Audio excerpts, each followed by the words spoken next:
moments ago, Deborah Brown sang our national anthem.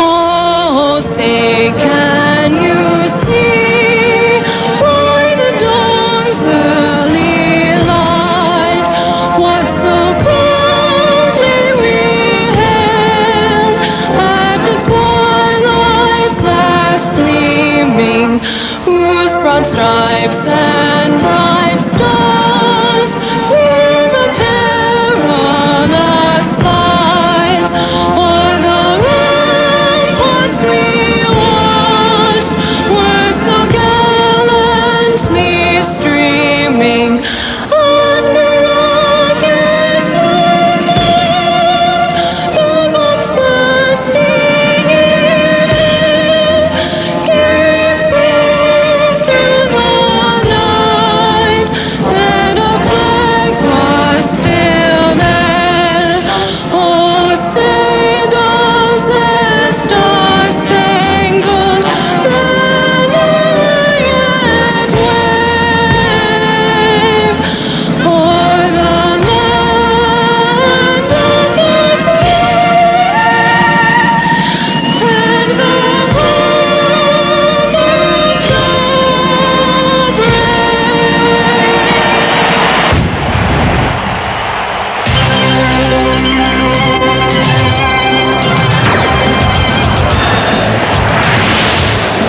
CBS Sports welcomes you to the Home Depot College Football. Today, it's the 100th meeting between the cadets of Army and the midshipmen of Navy.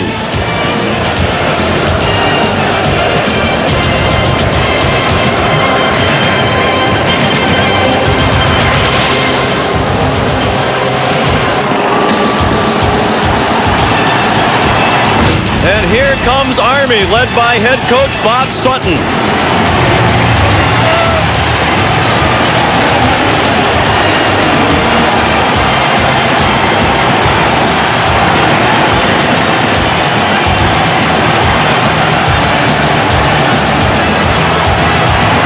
And the midshipmen of Navy.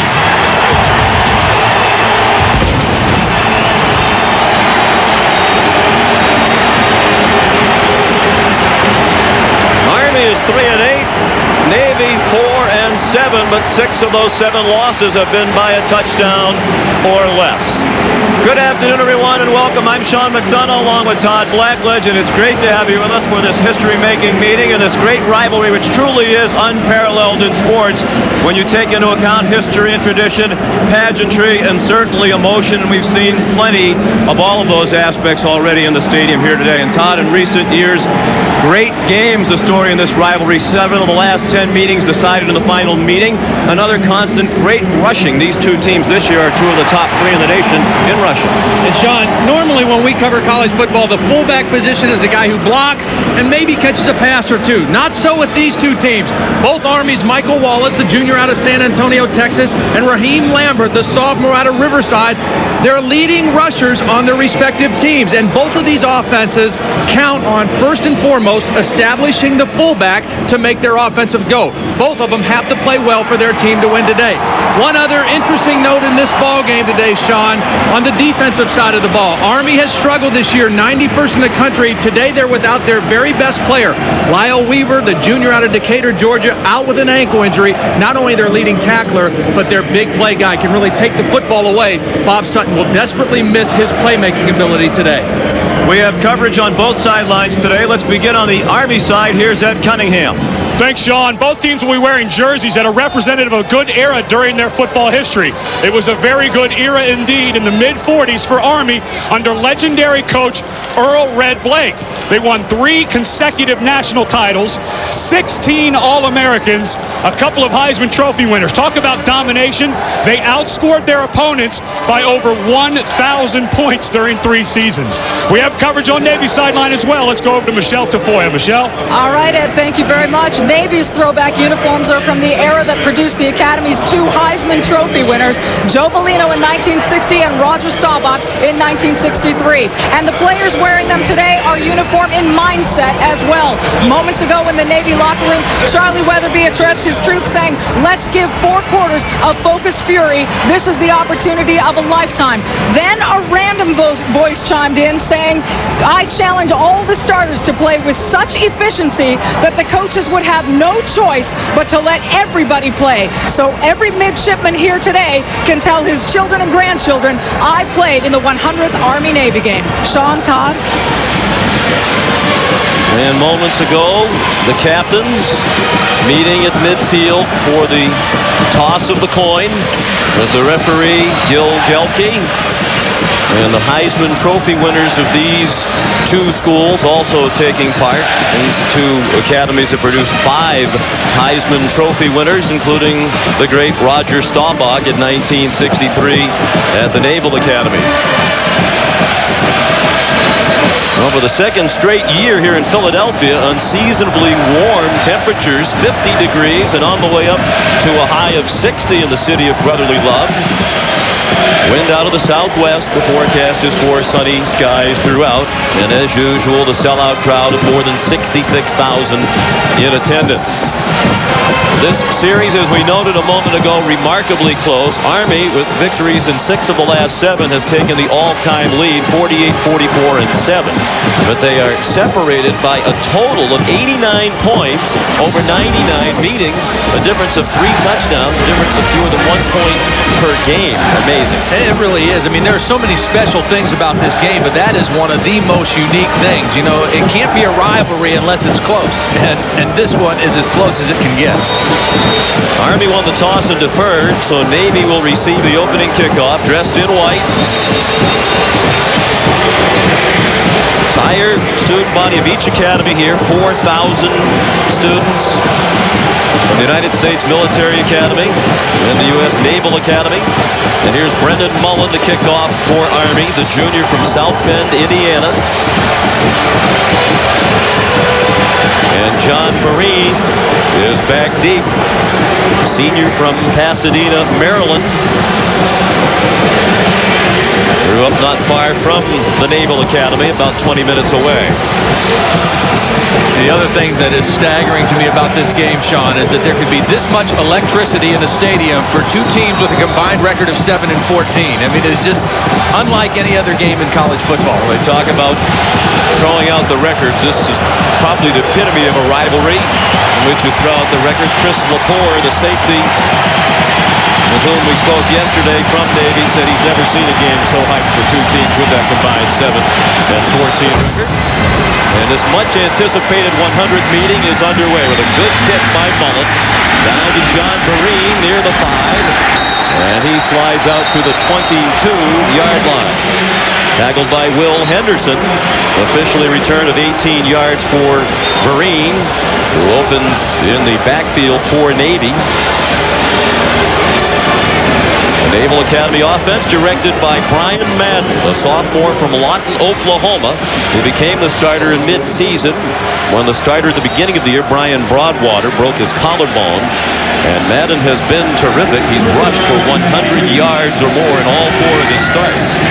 They go right away to the fullback, their leading ball carrier, Raheem Lambert. And he's ahead for a couple out to the 24. The rest of the starters for the Naval Academy around Madden. Rittingham, Marine, and Lambert in the 3-back backfield. Travis Williams is really a wide blocker along with Matt O'Donnell. They do not ordinarily use a tight end. A very good offensive line with the All-American candidate Terrence Anderson in the middle. The other standout is the tackle Kostas Hatzidakis. And buried by Zach Hurst. No gain on the play. Hurst, a part of the front 4. He's their best pass rusher. Scott Kozak and David Hageman are outstanding players in the middle. Ron Sporer, the other defensive end. The linebackers are Nate Hunterton with Adisa King getting the start today. He's had an injury-plagued season, and Brandon Kelly for the injured leading tackler Lyle Weaver. In the secondary, it's McNally, Zickafoos, Goodwin, and Colson. Back running left. decides to keep it. He's a tough runner, and he makes his way to the 30, but he's short of a first down. That'll bring up fourth down and almost 3. Derek McNally, the cornerback, made the hit on Brian Madden. Well, one thing you know about the two defenses in this game, they are familiar with the option. Both teams run a similar style of triple option, and both teams know how to defend it. You're not going to make a living running option against either one of these teams all day. You've got to find some different wrinkles, but that time Madden still has to run it to get it established. Trey Collish on the punt. Senior from Virginia Beach booms one. Monty Dupree juggled it at the 21.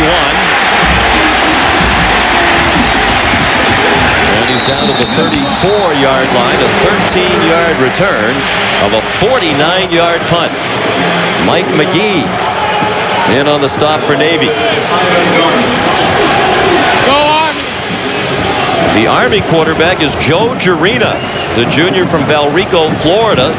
He took over last year for the starter Johnny Goff in this game when Army was behind 10-0, and he led them to come from behind victory. More of a passing threat than Goff last year. He had 2 long touchdown runs to spark the Army comeback last year.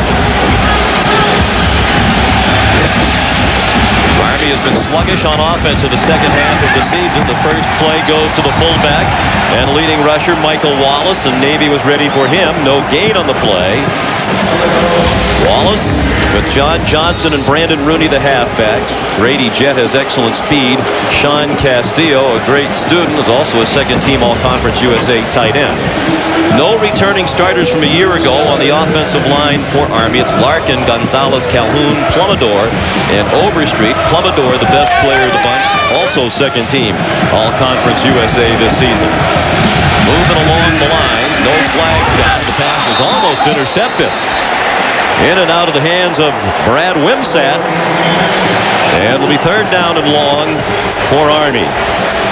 Army trying to give a couple different looks early on. The first play, they had 2 fullbacks in the game at the same time, both Wallace and McCallum.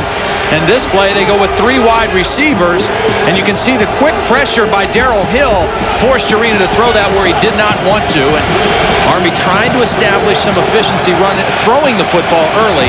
That time, very lucky it wasn't picked. Third down and 10. Army at 38% on third downs.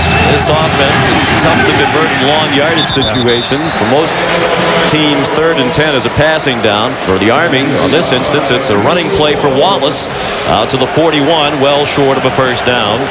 And it looks like Army will be forced to punt, and Wallace is limping off. He injured his groin in practice on Wednesday. He told us yesterday that he feels fine. It only gives him a problem when he tries to turn the corner.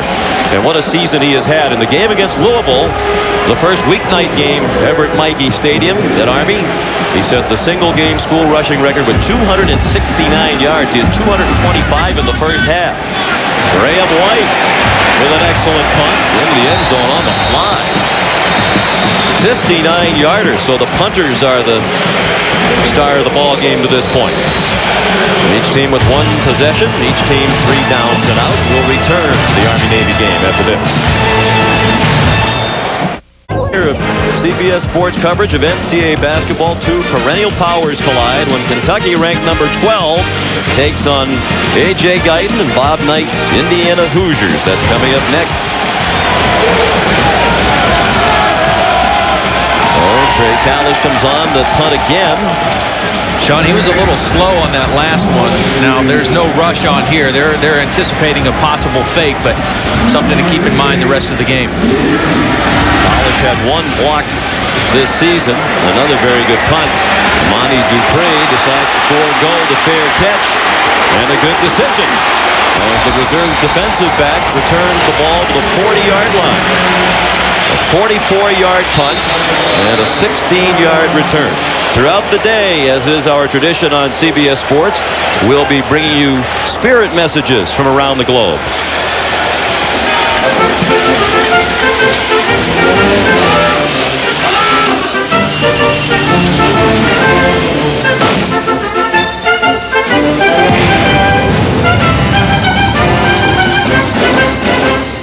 Aberdeen Proving Grounds, Aberdeen Test Center says...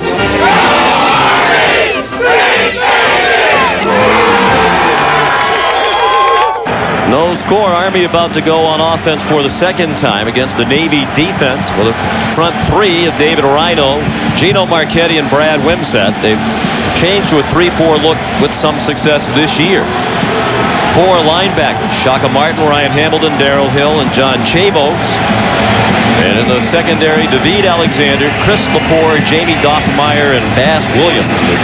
The 2 leading tacklers on the team are the safeties, and they are terrific. Lepore and Doffmeyer. They really fly around. Randy Overstreet might have been a bit too anxious coming out of his stance. The tackle. Good ball. Full start on the offense. 5-yard penalty. It remains first down. Penalty against Army. They average fewer than 4 penalties per game. You'd expect discipline from an academy squad, and that's been the case in the 9 years under Bob Sutton. They've averaged fewer than 4 penalties per game throughout his tenure. This is his 100th game as the head coach at Army, and many believe it'll be his last. He has come under some fire from aloft. There is a new athletic director at Army. Came on the job in June. Michael Wallace, the ball carrier. Back in 1995, many believe Bob Sutton saved his job with a win over Navy. As a matter of fact, when Charlie Weatherby shook hands, he said to Bob Sutton, "I hope at the very least this helped your job situation." And Bob did survive, and the very next year had a terrific 10-win season, was the National Coach of the Year, and apparently now he's on the hot seat again because of that 44, 54-1 overall record. 6-2 against Navy. Joe Giorina zips one, knocked down. Nice defensive play by Bass Williams. Grady Jett, their leading receiver, was the intended target. Well, Jett has good speed, and you have to respect that, but this is a very nice break on the ball by Bass Williams. He read it, and he made the nice angle and the quick break to the football and made a nice play. Jim Deruta, the defensive coordinator, said up until their last game, he thought their corners, Williams and Alexander, had played extremely well this year. Now, they got torched in Hawaii against the run-and-shoot offense of June Jones, but other than that, they played pretty well this year in the new defense. Serena on 3rd down and long. Pulled down to the 41 by Ryan Hamilton, sophomore. Grew up in Evertown, Pennsylvania, not far from Veterans Stadium. One of the real key things I think in this game, Sean, is which team gets the most 3rd down situations at 5 yards or less, because that allows them to do what they like to do, which is run the option and run the football. When you get above 5 yards, it's pretty tough. Hasn't been a first down yet. A low punt this time by Graham White. Billy Hubbard runs it back to the 33. 12-yard return of a 30-yard punt. And a timeout on the field. Nearly midway through the first quarter. No score between Army and Navy. It's over previous years for their spirit messages. Brian Madden, the Navy quarterback, on the keeper. Out to the 37-yard line. Here's Michelle. Well, you know, Sean, since the school pranks started, the mascots have been a target of those pranks. So every year now during Army-Navy Week, Bill the Goat is kept in a secret place. And this week, it was a grooming parlor for animals. But they weren't able to do very much for Bill. But they did keep him safe. Back to you. Got my picture taken with Bill this morning. Madden is dropped for a loss. Back at the 35-yard line by Nate Hunterton.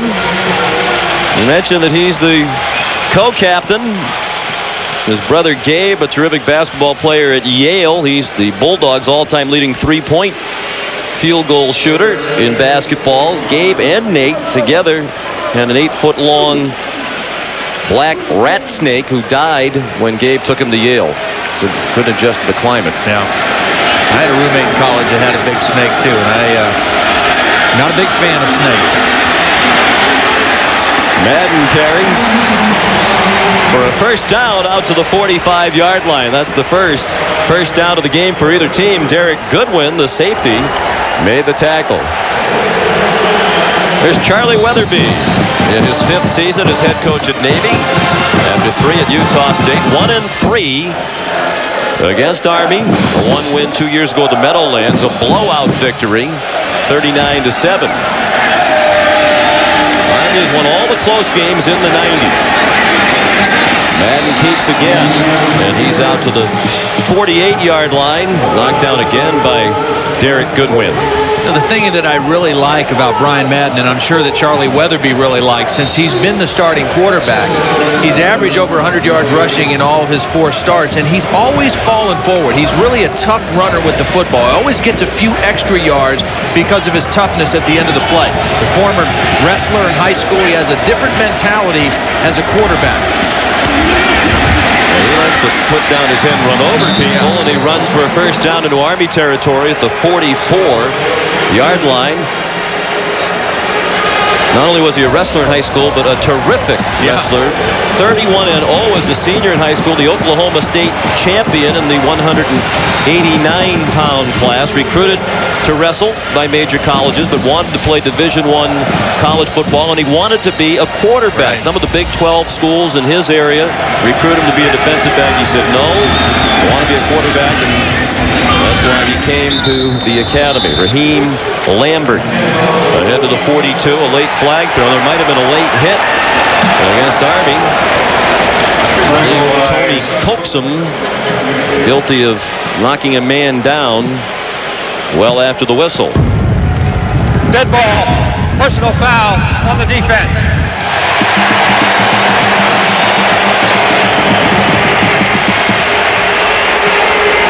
Obviously, a lot of emotion in this ball game, and particularly for the seniors who know this is their last game. Tony Coaxum, one of those seniors. But still very important that you play within the rules of the game and play within your emotion. Coaxum comes out, and watch the bottom right of your screen here. The play well over. And there goes the wide receiver down to the ground. You just saw it in the corner of your screen. Madden, late pitch. And a good catch by Steve Holly. There's a flag down the offensive backfield. Brian Zickafoose made the tackle inside the 10 at the 7-yard line. If it stands, it's a 24-yard gain for Steve Holly, who was a quarterback last year. On the offense. Back on the illegal shift. Holly started the first 5 games at quarterback last year, then was injured, a shoulder injury. Brian Broadwater took his place and started the game against Army at quarterback this year. They didn't have enough depth at running back, and Holly shifted over to running back without saying a word. The consummate team player, and he actually had to play quarterback in the Hawaii game. You know, the Madden went out with a leg cramp, was out for the whole 3rd quarter. Ed Malinowski came in, hurt his shoulder. They had to put a new pair of shoulder pads on Holly, and he played quarterback for a couple of series against Hawaii. So he's a great team player. Big penalty. Instead of first and goal, the ball's back at the 32-yard line. First down and 15. Madden. He's down to the 25-yard line. Brian told us yesterday his wrestling experience helped him in a lot of ways. Mental toughness, so particularly when he first arrived at the academy and was adjusting to the rigorous schedule and all of the demands on your time and stamina. He also said it helps him in football. Big key to wrestling is balance and staying on your feet, and that helps him as a ball carrier. And you can see that at the end of runs. He gets 3-4 yards extra a lot because of just good balance. Raheem Lambert breaks through. He's inside the 10 with a first down near the 7-yard line. Derek Goodwin made the tackle and saved a touchdown. A rumble at 18 for Lambert, a sophomore from Riverside, California. Great double team by the left guard in the center, right on the nose guard, Kozak, and that's where Lambert ran, right behind the left guard in the center. Terrence Anderson and Philip Ye did a nice job of opening things up in there for the fullback Lambert. Unlike most of the players in this game, Lambert was a very highly recruited player by major schools, particularly Pac-10 schools. Madden belted down, fell forward to the 6-yard line. Raheem Lambert told us yesterday his choice came down to Navy and Cal Berkeley. He made a list of the positives and negatives of each, and his mom really wanted him to go to the Naval Academy, and that's why he is here. You know, he's the kind of guy, the way he was recruited, most of those young men in high school think about playing the NFL someday. And he said, I realize that's very unrealistic. A very, very small percentage of anybody who plays college football goes on to the pros. I made the decision based on all the other factors. Just the 10th play of the drive. Madden to the right. And inside the 5, down near the 2-yard line. It'll be 3rd down and goal for Navy with under 4 minutes left in a scoreless first quarter. Jason Frazier made the stop for the Army defense. The whole quarterback situation at Navy is interesting to me. I mean, Broadwater came in last year because of an injury, and then he played really well. Now Madden's in because of an injury to Broadwater, and he's done really well. 3rd down and goal. Madden in trouble behind the line of scrimmage. Cuts inside. Touchdown. Flag down.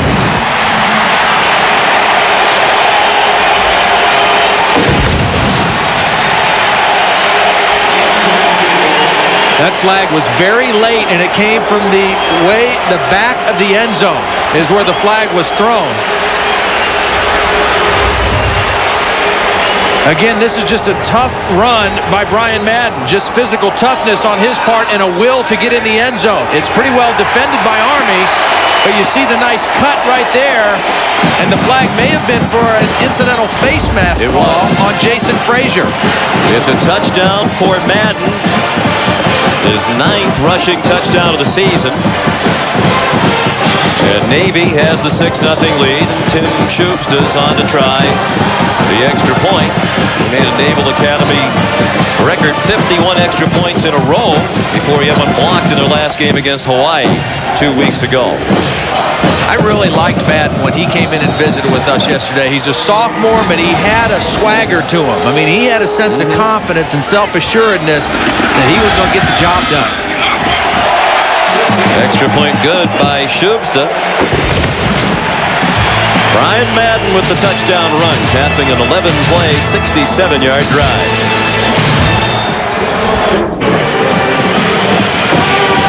Brian Madden with a 2-yard touchdown run, 11-play drive. Madden rushed 8 times.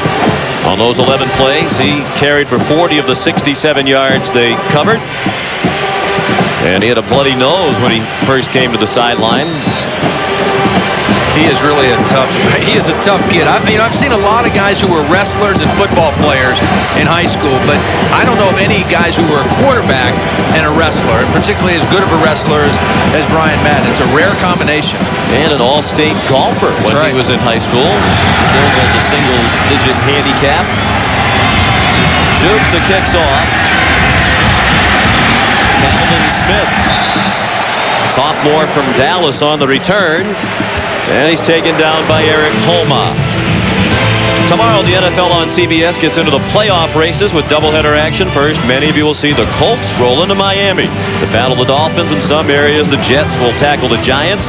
Then John Kitna and Joey Galloway hope to spark the Seahawks against Tim Brown and the Raiders. Check local listings for these and other regional games, beginning with Jim Craig, Randy, and Jerry on the NFL Today at noon Eastern Time, presented by Southwest Airlines. Huge game there with Miami and Indianapolis. New guard of Peyton Manning, old guard of Dan Marino. Marino hands off on first down, and it's Michael Wallace, the fullback, tackled by John Chavos. They're not a very good passing team. As a matter of fact, the only team that has passed for fewer yards per game in Division 1A football is Rice.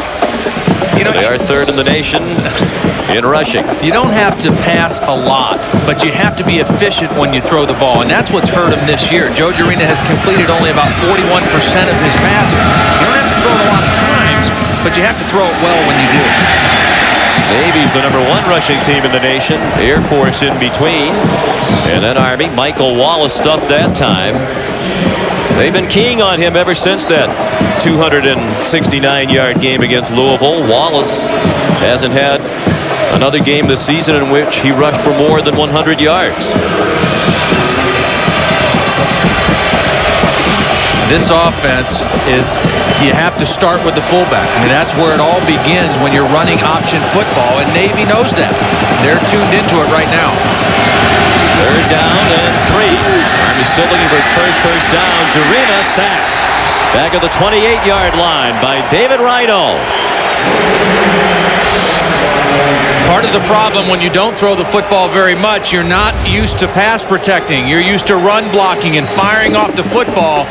And this time, kind of a jailbreak inside and nowhere for Joe Gerina to throw the football. Barely had a chance to even set his feet and throw the ball before the pressure was on him. And to Navy's credit, that's their 34th sack of the season. Good year rushing the quarterback. Another good punt by Graham White. And that bounces into the end zone. A 72-yard punt, matching the longest of his career. He had a 72-yarder earlier this season against Memphis. For Graham White, from a military family, his father, Richard, a retired Army colonel with 31 years of military service, 2 tours in Vietnam. Graham's mother, Pamela, was the queen of the Tournament of Roses parade in 1969. Graham bounced around a lot as a youngster in a military family, lived in Georgia, Alabama, North Carolina, Massachusetts, Florida, Panama, back to Georgia, and there he is with his dad. Graham knew he wanted to follow his dad into service. He enlisted on his 17th birthday into Georgia National Guard before rolling at West Point. The pitch to Bray Brittingham. Brittingham is out to the 24-yard line, a pickup of 4 for the sophomore from Merlin, Maryland.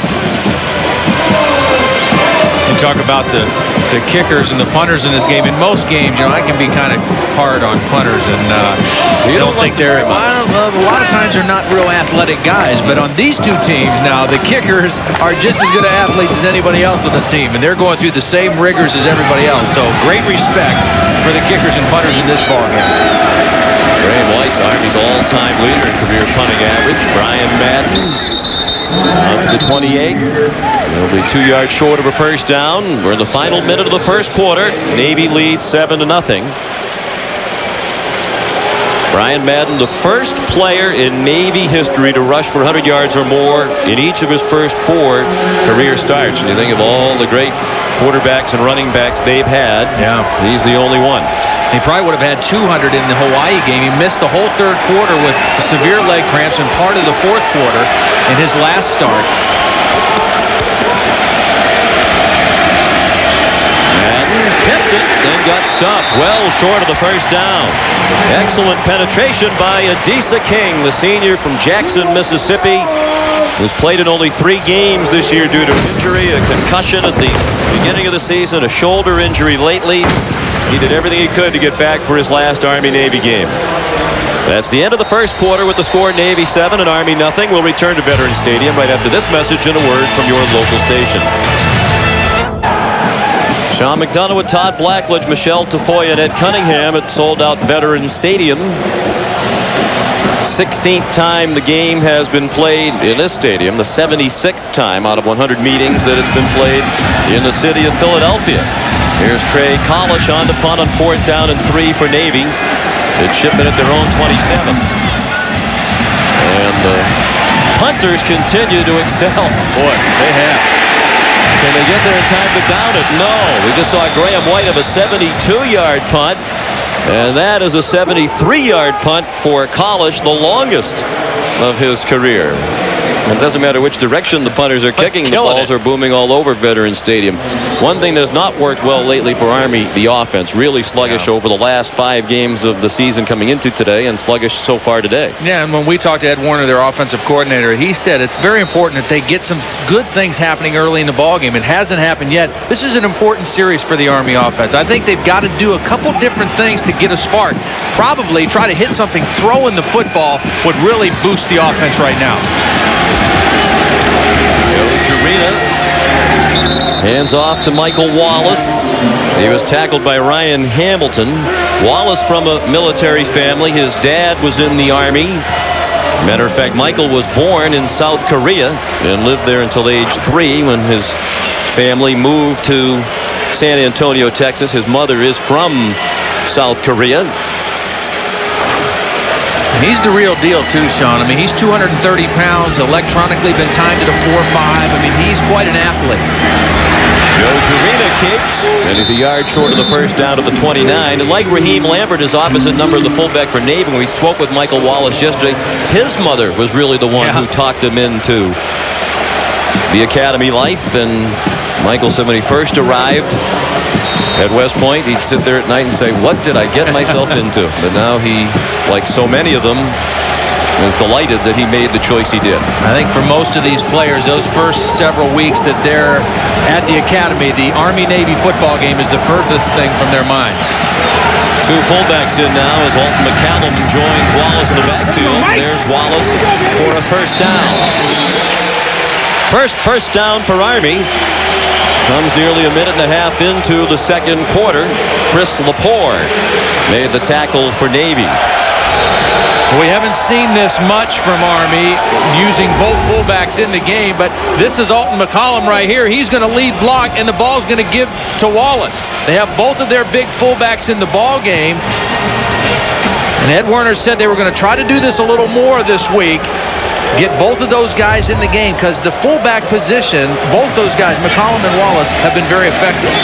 Hand off to Calvin Smith. He can fly. And a flag thrown as Smith went out of bounds near the 40-yard line. Calvin's a sophomore from Dallas. He's the Patriot League champion in the 55 meters indoors. And he won the Patriot League 100-meter championship outdoors with a time of 10.8 seconds. Seen more playing time as the year's gone along. He rushed for exactly 100 yards against Memphis.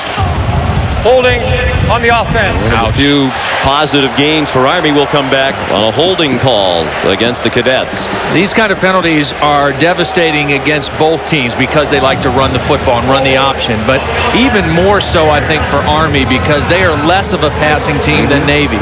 And when you put them behind the first down sticks, it is very, very difficult for this offense to overcome those kind of situations. Pelly moves them back to the 23-yard line.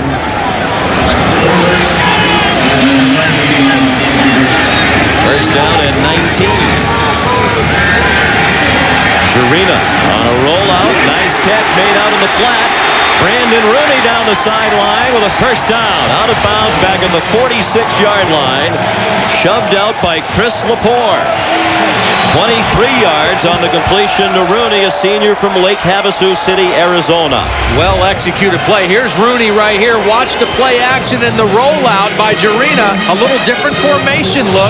Rooney hesitated for a second, showed block, and then got right out in the flat. And as you said, Sean, great catch with his hands out in the open field. That's not an easy catch to make. Rooney did a nice job. Rooney's used to running down the ball. He was an all-state center fielder in high school in Arizona. Jurina throws again, incomplete. Looking for Rooney.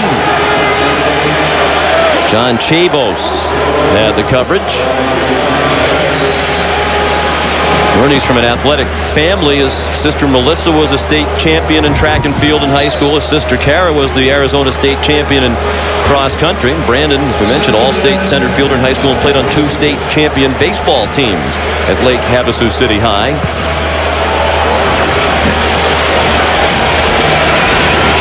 Second and 10. Wallace stacked up after a short gain. He picked up 2. The polls are closing. It's your last chance to vote in the CBS Sportsline College Football Millennium Poll. Just click on NCAA Football at cbs.sportsline.com or in America Online under keyword CBS Sportsline. Tune into our coverage of the Wells Fargo Sun Bowl, December 31st, for the exclusive result. Looking forward to our annual visit to the great city of El Paso, Texas, to see Oregon and Minnesota in the Wells Fargo Sun Bowl.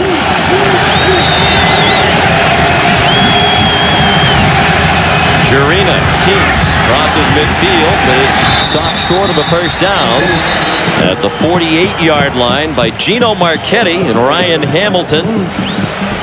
There's Ryan, who last year started the year on the JV team, played half the year on the JV team, got moved up to the varsity, then wound up starting in the Army-Navy game. He's got a great motor. I mean, a lot of these guys, they all play hard, but Tim Gerudo, the defensive coordinator, described him as a wild horse rider kind of guy. And I'm just assuming what that means is he has a little higher motor than everybody else. White has his punt go over Hubbard's head, down inside the 1. Great effort. Great effort. Brent Dial with a great effort to bat the ball back just before it reached the goal line.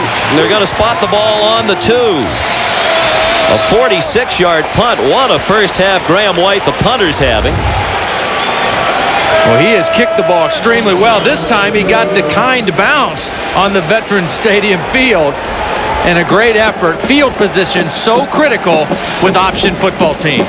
CBS Sports coverage of the Home Depot College football will continue after this word from your local station.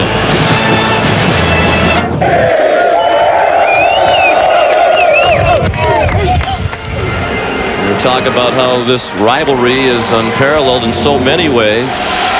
It truly is of interest to people all around the world.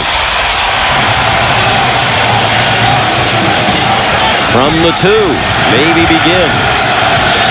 First and 10. The midshipmen lead 7-0. Long count by Brian Madden. He's just looking for some breathing room with the keeper. And that play yielded a yard. Ron Sporer made the tackle on Madden with help from Brandon Kelly. There's Terrence Anderson, one of the top centers in the nation. Coach Charlie Weatherby says he is as good as any center there is in the country. The senior from Stillwater, Oklahoma. Terrific student, 3.5 grade point average in economics. He's applying to med schools, wants to be an orthopedic surgeon perhaps. He isn't fully sure what type of medicine he wants to pursue. He's minoring in Japanese. Just for the heck of it. Madden gets buried. Scott Kozak, who was really looking forward to his one-on-one battle today with Anderson. Terrence Anderson gets a lot of publicity, deservedly so, but when we talked with Scott yesterday, he said, I think I can hold my own against him, and he won a battle on that play. Well, he felt like Anderson wasn't quite as good on the straight-ahead blocks. That time, it wasn't Anderson blocking him. It was the left guard, Philip Ye, tried to cut him off, and he was just too quick getting into the backfield. Nice play by Kozak. Raheem Lambert knocked down at the 5 by Derek Goodwin, the junior safety from San Diego. Began his Army career as a quarterback. So it's 4th down, and one would suspect that Navy would punt. Here comes the punting unit now. Good defensive series that time. They got the great field position with the good punt and the coverage. 3 plays and out for Navy, and now Army, for the first time in the ball game, looks to have very good field position on the other side of the 50. Trey Collish on the back line of the end zone. Pressure on the snapper, Doug Martin.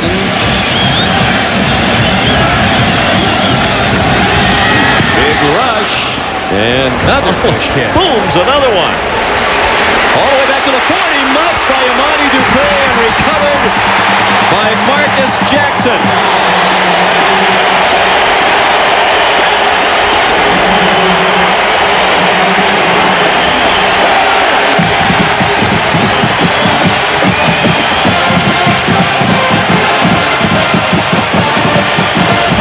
Sean, that ball just kept hanging up in the air and twisting and turning, and Dupree backpedaling the whole way, just couldn't make the catch. But again, it was a great punt, super hang time by Callis, and a huge turnaround for Navy. Now sudden change for Army. They just had the great stop. They got to come right back on the field with their defense. Army's the underdog, can't afford to make mistakes like that. Dupree the muff of a 55-yard punt by College. Brian Madden on the keeper. Ron Sporer made the tackle. The junior from Honesdale, Pennsylvania, who had a career-high 9 tackles in the game against Navy last year. He's been bothered by chronic shoulder problems. That was a great play he just made there. He chased that one down from the backside. Came from his defensive end position on the backside and chased down the play. Well, Madden hasn't put it up yet. 24 plays, 24 rushes for Navy. Brian Madden said yesterday, we throw it as well as anybody, we just don't throw it very often. Raheem Lambert, tackled by Nate Hunterton. We spoke of the similarities in the fullbacks, each the leading rusher, each convinced to go to Academy Life by his mother. And we mentioned Michael Wallace, born in South Korea where his mom is from. Raheem Lambert lived from age 2 through 7 in Belize. his mother's native country, small nation in Central America. Then they came back to California.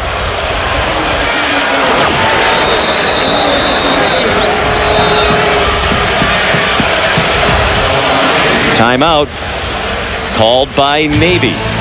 The midshipmen lead 7-0 in the second quarter. Went on a quick count. Now watch, Army has been trying to shift their defense after Navy gets set. They weren't completely in position. Navy snapped the football and got Madden to the outside for the first down. Nice call by Charlie Weatherby, getting the quick count and catching the defense off guard. Raheem Lambert sacked up after a short gain.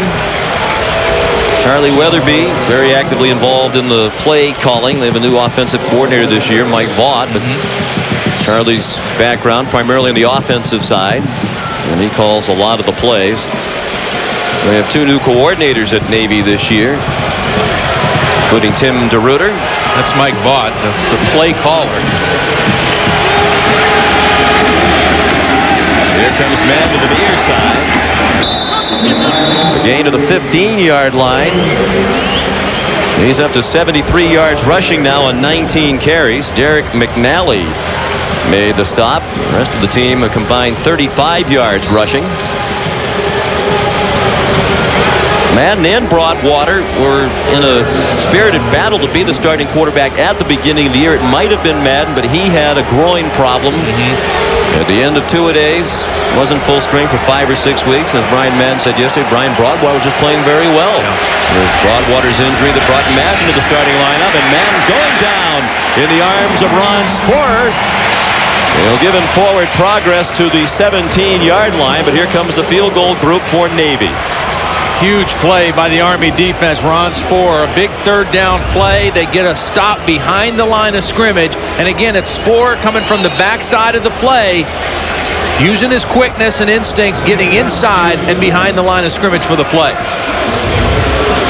Tim Shubsta has had a good year kicking field goals. Would have been even better than the 13 out of 21, but he's had 4 that have either hit the upright or the crossbar.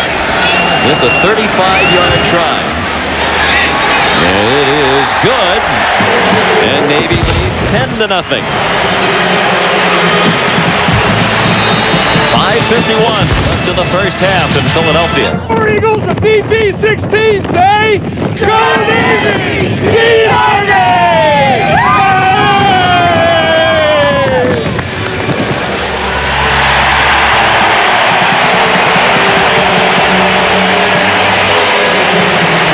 $10-0 Navy. That was the deficit Army overcame last year on the Cadets' way to a 34-30 victory and the highest scoring of the first 99 Army-Navy games. And Brandon Rooney back for the kickoff. Omari Thompson ordinarily back running back kickoffs for Army, but he's been bothered by an ankle injury. That's an epidemic on the Army team, the ankle problems. We haven't seen Thompson handle the ball yet. They've had 11 different starters who have missed practice, significant practice or game time this year because of ankle injuries. Yeah, that's been the injury of choice for the Army football team. Shubsta kicks off. Couple yards deep in the end zone. Brandon Rooney takes a knee. Time now for our Aflac trivia question. Army has 3 Heisman Trophy winners. Name the other 3 schools who've had more Heisman Trophy winners.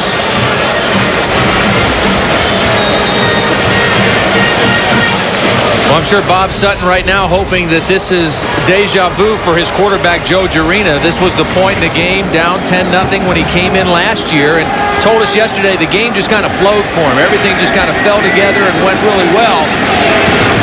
Needs to have that happen here.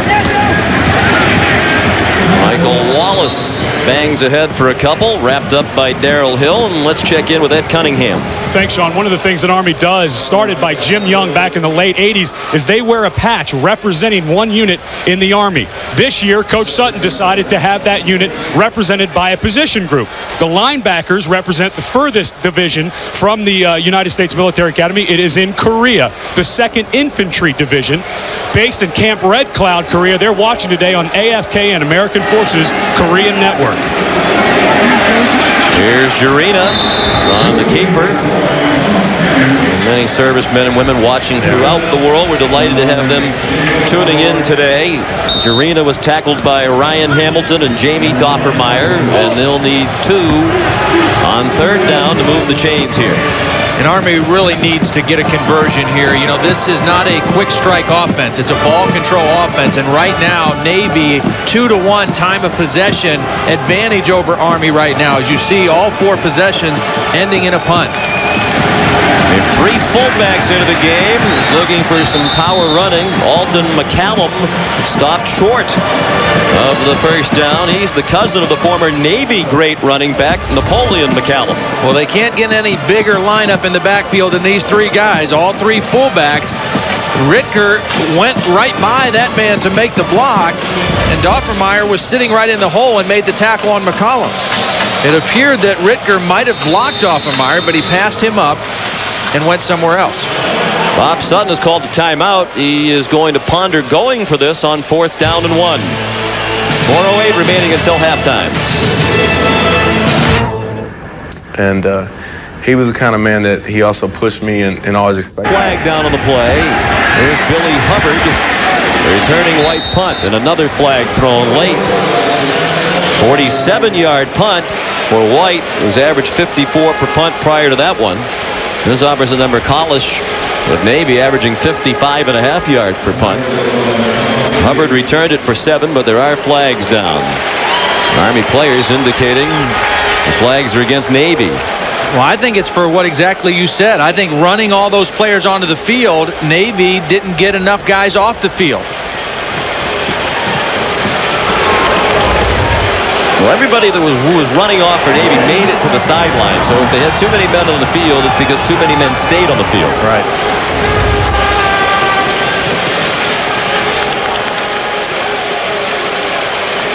I don't know how they could count all those guys. There are about 40 different players. Illegal participation on the defense. No explanation given about what exactly the nature of the illegal participation was. My guess is that they just ran one too many guys onto the field. It was a mass substitution, and they couldn't get everybody off the field. Well, the coaches saw what we saw, that everyone who was running to the sidelines got off the field in plenty of time. So they must have had too many men who stayed on the field. Yeah, or an extra one ran on. Yeah, they were obviously substituting a number of players, not the full 11, and they obviously ran one more guy on the field and played the play with 12 players.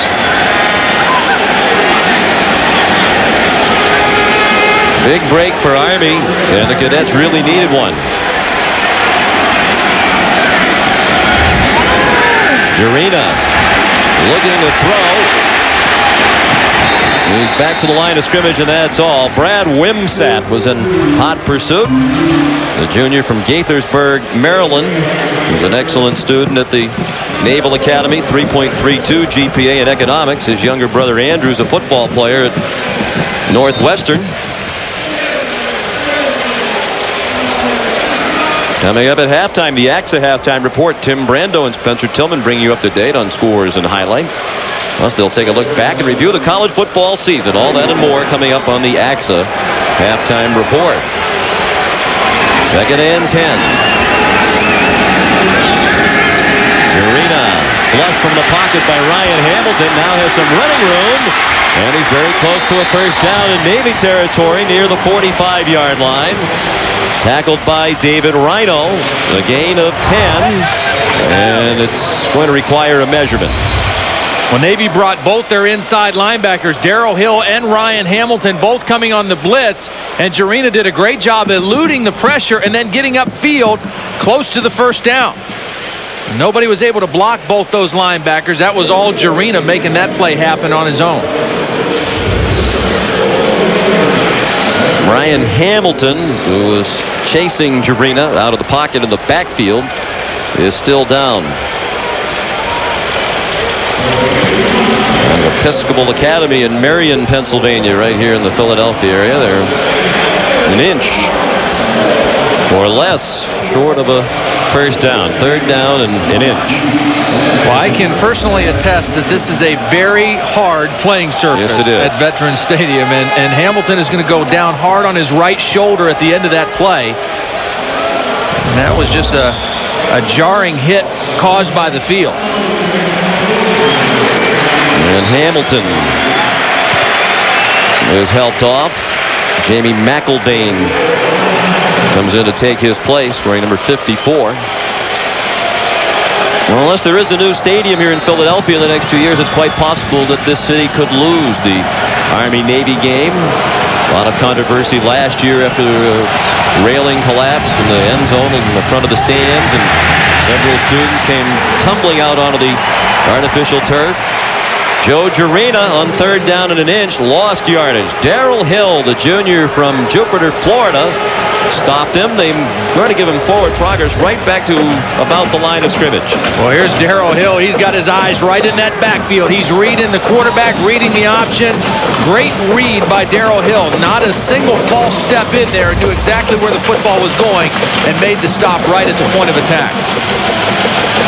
And Bob Sutton, perhaps battling to keep his job as Army head coach, is going to go for it on fourth down and an inch or two. They're 9 out of 15 going for it on fourth down this year. And they pick it up. Michael Wallace with the first down for Army. Tackled by Jamie McElvain, who just came in for the injured Ryan Hamilton. First down, Cadets at the Navy 44 with the clock down to 2:36 remaining in the first half. Well, a little easier to make this call to go for it on 4th and 1 on the other team's side of the 50-yard line, and you've got your best running back, Michael Wallace, at 230 pounds. Chances are pretty good you should be able to get 4th and 1 with him running the football. Good news. See Ryan Hamilton quickly right back into the game for Navy. The midshipmen lead 10-0. Play action fake. Jarena going deep into traffic. It's batted down. Nice play by Chris Lepore. Grady Jett was the intended receiver, and Lepore has had a tremendous season in the defensive backfield for Navy, the junior from North Olmsted, Ohio, in the western suburbs of Cleveland. Well, the problem here is Jarena threw this ball too far outside. He's got to throw it to the inside away from the defender. Now, Lepore did make a lot of contact, but the ball took the receiver back towards Lepore. If it's thrown away from the defender and allows him to run away from the defender, he's got a better shot. Well, it certainly looked like Lepore had his arm around the neck of the receiver before the ball arrived, but there was no flag. And here's Jarena to throw on 2nd and 10. Man open, far side of the field. Gary Williams out of bounds at the 35-yard line, just short of the first down. We've had enough time now to answer the Aflac trivia question, at least in the opinion of those in our production truck. Army has 3 Heisman Trophy winners. Brock Blanchard, Glenn Davis, Pete Dawkins. Name the 3 schools with more. Notre Dame with 7, Ohio State 6, USC with 4. Navy has had 2. 3rd and short again. Alton McCallum, the sophomore from Frederick, Maryland, picks it up. We mentioned he's the cousin of the former Navy great Napoleon McCallum. Alton's from an Army family. His dad, Alton Sr., retired from the U.S. Army with the rank of Major. Alton's one of 11 children. He's the oldest of 3 boys. He has 8 sisters. The best drive for Army. This is the 11th play. Michael Wallace with a quality gain on first down. The clock down to 1.5 minutes remaining. And a timeout called by Army.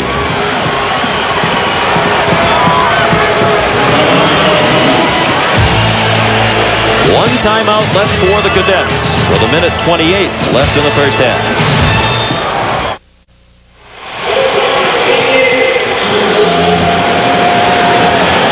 As always, a terrific scene at Veterans Stadium.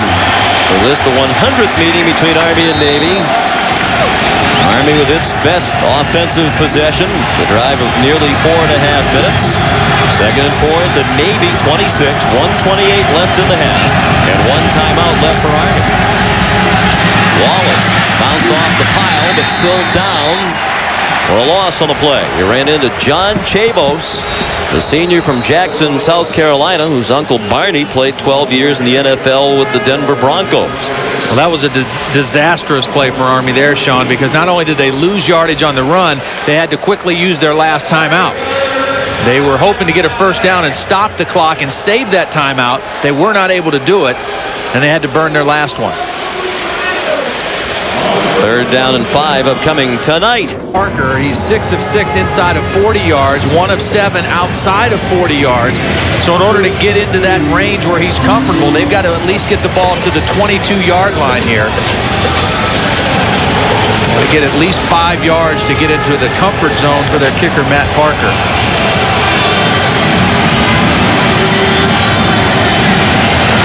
Two out of 8 on third down today. Turned it below their season average of 38%. Third and 5 from the Navy 27. Jerry Williams, the motion man. Short drop by Jarena.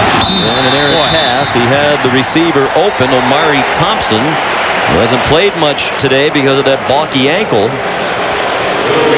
It'll be fourth down, and they will try a field goal a little bit longer than the comfort zone ordinarily for Matt Parker. Yeah, they really had this, Sean. I mean, you got to hit those. When you get the coverage off and you've got an easy completion, you've got to be able to make that throw, and Bob Sutton knows we're not going to get many better opportunities than that. 44-yard try for Parker, the senior from Snyder, Texas. Brother Jay Parker, former great kicker at Army. Will it hook it up for him? Yes, it will. Matt Parker booms a 44-yarder. And somewhere Brother Jay is smiling. Jay now an Apache pilot at Fort Carson, Colorado. An important score for the Cadets. Something positive to take into the locker room. Matt Parker, a little bit longer than he's used to, gets his team on the board.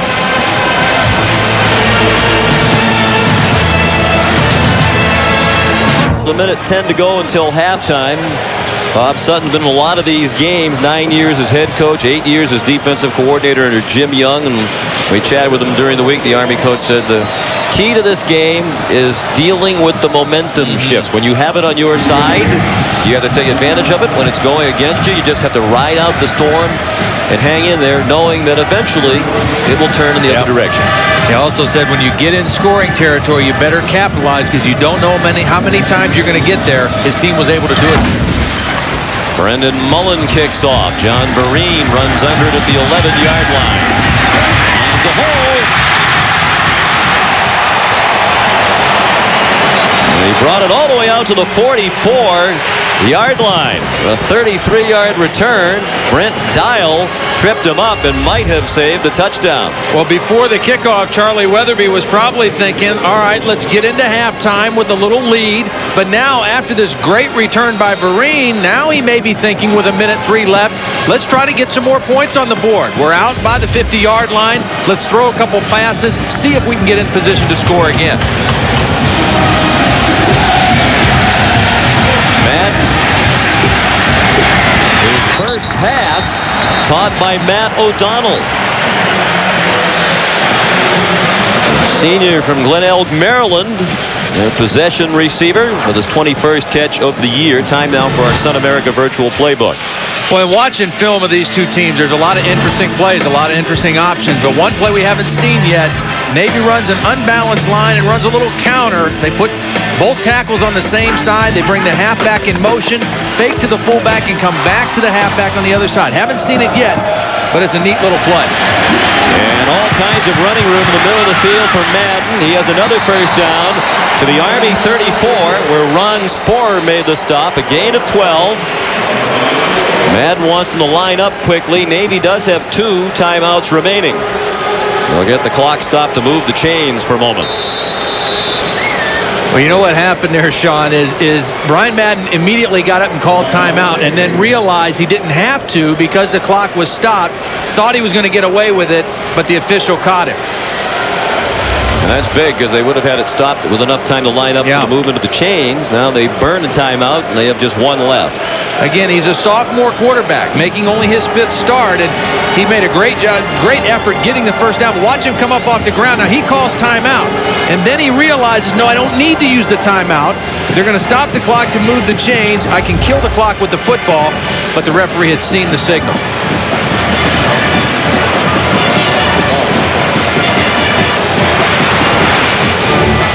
Sunday on CBS.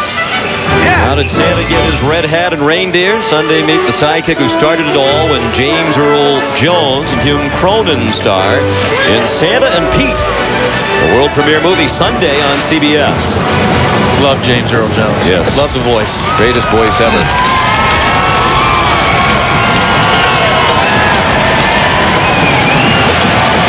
.49 seconds left. Army out of timeouts. Navy a very deceptive 4-7 record. As we mentioned at the top of the telecast, 6 of their 7 losses by a touchdown or less. They had an excruciating loss at Notre Dame. When Notre Dame scored in the final couple of minutes to pull out a 28-24 victory, 36th in a row over the Naval Academy. 41 points last time out in the loss at Hawaii, the most points Navy had ever scored in a loss. Madden looking to throw on first down. Adisa King had him wrapped up. Madden's throw fell incomplete, but there might have been pass interference. Derek McNally, I think, is who's going to be called for the interference. He was working on Brandon Rampani. And I think the reason there was interference was because the play took too long. Madden was not sacked. On the defense. Right there at the end of the play, Derek McNally with his hand on the jersey. That penalty was caused, though, because of the strength of Brian Madden. I mean, even though there was a defender on him, he was not tackled. He was able to hang on long enough to get rid of the football and draw the penalty. 44 seconds left. The ball moves to the 24-yard line. 1st and 10. Madden wants to throw again. Throws near side to Brandon Rampani. And he got knocked down immediately by Tony Coxum. Rampani's a sophomore from San Antonio, Texas. He's emerged as a big play wide receiver. 13 catches for the year coming in, 4 of them for touchdowns. They had a big play receiver transferred to Boston College, Ryan Reed. Ball spiked by Madden. Looked like he was trying to signal timeout again, but now he walks back toward the huddle. Yeah, I think he may have been signaling to his team to huddle up. You know, kind of give him that signal to get in the huddle. I'll call the play in the huddle. Let's get our composure and make sure we're all on the same page here. 3rd down and 2. 25 seconds left in the half. Army was hoping that field goal would give them some momentum going to the locker room, but now Bob Sutton's defense in the spotlight.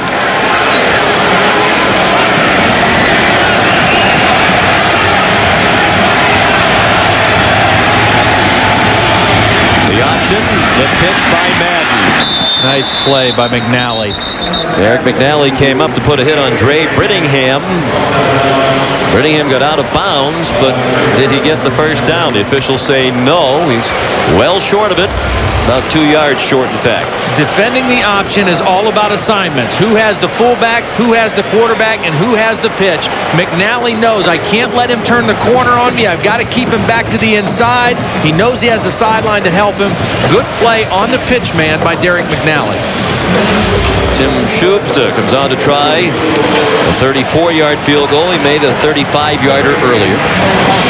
His brother Matt played football at Navy. Shoopsta's kick is good. Just inside the uprights. Mentioned earlier, the uprights have not been his friend this season. So the lead is back to 10 for Navy with 16 seconds left in the first half. For 33 years, the very next words after you're under arrest had to be, by law, you have the right to remain silent. That could all change Sunday on 60 Minutes. There's Brandon Rooney back for the kickoff from Tim Shoopsta. Kickoff comes down to the far side to Grady Jett, one of the fastest players on the Army team. He's tackled out of bounds at the 33 by Jamie Meldane. 16-yard return by Jett, the senior from Deer Park, Texas. His parents travel from Texas to every game, home and away, with Sean Castillo's family, the tight end, who also hails from the Houston area. And it's a great name for a wide receiver, Jett. It is. And a great high school name, Deer Park. I mean, that just lends itself to playing wide receiver. He's the nephew of the terrific golfer Steve Elkington. His father Kirby ran track at the University of Houston with a standout sprinter. Army content to head to the locker room down by 10. They've traveled the comeback trail many times for victory in recent years. Here's Michelle Tafoya. All right, Coach. Well, Army was finally able to get on the board, and then you guys drove and answered right back. How important was that? Well, I think it was important to get back on the board after they had scored. They gained a little momentum there. Thought we gained the momentum back by getting 3 more on the board. Hey, we've got to play for 30 more minutes. This game is not over yet. We've got to play our hearts out for 30 more minutes. Your defense has held them to just that field goal. How happy are you, and what is going well on defense? Well, defensively, they're doing a great job stopping the run. They're reacting real well to the pass and doing some great jobs there. The kicking game has won for us so far. We've punted the ball very well. We've made our field goals and our extra point. If we can continue to improve on that, continue to build on that, got a chance to have a heck of a second half. Thanks, Coach. Good luck the rest of the way. Back up to you, Sean. All right, Michelle, the score at halftime, Navy 13 and Army 3. Now let's go to Tim Brando and Spencer Tillman in New York. Thanks, fellas, and hello, everyone. Welcome to the AXA Halftime Report. Are you a little surprised that the game has been really more of a defensive game, as Charlie Weatherby indicated? Yeah, I'm surprised. We're talking about 2 option teams. Historically, getting the job done via the run has been their ticket. But the ticket here today has been the turnovers, particularly in the return department. Navy has been able to capitalize key on a couple of key situations, and that's the difference in this contest so far. Old option football. It makes it special, doesn't it? When we come back, we'll get you up to date on all the scores and highlights, plus a look at the highs and lows of this season in college football, all when the AXA Halftime Report continues. Obviously, Brian Madden knows how to string out the option. Excellent job against a quality Army defense for the Academy's touchdown.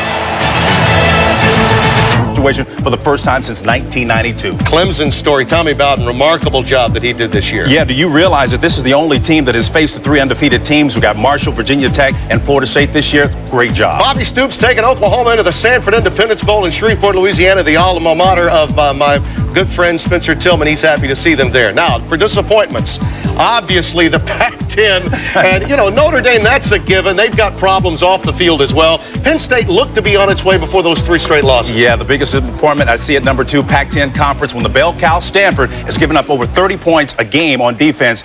That's saying something that's not good for the Pac-10. When you think of Coach of the Year, sometimes patience can be a virtue at schools. Frank Beamer began in '87 at 2-9. In '88, he was 3-8. Slowly, they built that program, and what a remarkable Coach of the Year job he had. Yeah, and kudos to the higher-ups, sir. They gave him an opportunity to kind of develop. '87 was his breakout year. Tremendous job. And what has he done? He's basically brought this team to the brink of a national championship, and he deserves to be Coach of the Year. Player of the Year. Player of the Year? Yeah. Who do you think? Peter Warrick, my guy. Peter Warrick is the type of guy, like I said, can make you miss from all over the field. He is a nightmare. Once again, for defensive coordinators, you cannot prepare enough for this guy. And then when you think you're prepared enough, you can't stop him when you get in the game. Throw out the Heisman votes, folks. When you start talking about Player of the Year, in my mind, Michael Vick. No one player had a singular role that meant as much to a team as did Michael Vick for the above mentioned reasons. And in terms of tough luck, obviously our colleague at CBS from a year ago, Lou Holtz, this time a season ago, very excited about the opportunity. His son Skip, his offensive coordinator, was very ill early. He lost his mom, and of course His wife had the reoccurrence of cancer, and they had to deal with that. That is tough, not to mention, and I think in correct order, the loss is the significance of that 21 straight and then counting for South Carolina. Lou Holtz on the short end this year, and it continues to roll, it seems. There were some remarkable performances this year. We'll be touching on them as the day progresses. Well, when we come back, it's filling up, but there are still a few seats left on the coaching carousel when the AXA halftime report continues. Army fumbling on the punt return by Amani Dupree, recovered by Robert Burns of Navy. Naval Academy on its way. And hits Tony Dorsett. He won the Heisman and the national title in 1976. Other choices include the Galloping Ghost, Slingin' Sammy Baugh, and Herschel Walker. Remember, you can always write in your own choice. AOL users can vote by entering keyword CBS Sportsline. The results will be announced at the Wells Fargo Sun Bowl on December 31st. Welcome back to the AXA Halftime Report. A reminder, coming up after the Army-Navy game, it's the season premiere of... We'll return with the second half kickoff in a moment.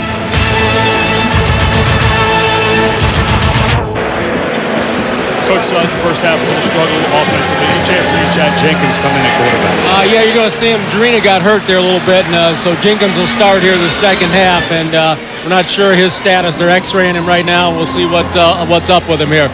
Does the offense change drastically with Jenkins instead of Jarena? No, it's going to be the same system, and we're not going to change. Okay, Coach. Good luck in the second. Thank you.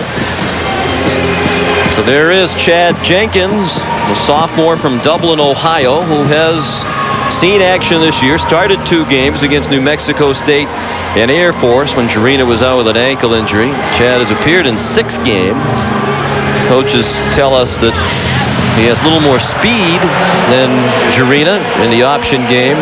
Not quite as effective running the team yet. Doesn't have the experience in the huddle and leading the team that Jarena has. Well, what they would hope for him right now is that he could give them some kind of a spark, because that's what they need. Only 97 yards of offense in that first half for Army and only 65 yards rushing, and that just is not good Army football. Tim Schubsta kicks off for Navy. Brandon Rooney from the goal line has some running room, and he's all the way out to the 44-yard line. DeJuan Cromer took him down. A 44-yard return, and perhaps a spark for Army provided by Brandon Rooney. And Bob Sutton will take it anywhere he can get it. This has to be great for him to see, coming right out of the locker room the first time his team touches the football, a good kickoff return. And we saw what the big kickoff return by Vereen did for Navy at the end of the half. Now a big kickoff return by Rooney to start the third quarter. Brandon Rooney's longest kickoff return of the season. Chad Jenkins at quarterback. Keeps and goes out to the 49-yard line. And Todd, we talked during the first half, in recent years, all of the close games in the 90s won by Army. So when you give a tight game like this, you wonder mentally if that plays a factor on both sides. Well, I'm sure it does. I mean, the players in the back of their minds are thinking they know what's happened the last couple of years, but Navy has to be feeling pretty good about themselves because they've done a great job of stopping the run, and that's what you have to do to beat Army. Air Force did it, Southern Miss did it. The teams that beat Army stopped the run, and Air Force didn't, or Navy did in the first half. Injured players, Brad Wimsatt. He's back on his feet and appears to be all right. Junior from Gaithersburg, Maryland. Michael Wagner's going to come in for him wearing number 90. It looks like Wimsatt will be back shortly. There's Wagner, sophomore from Wichita Falls, Texas.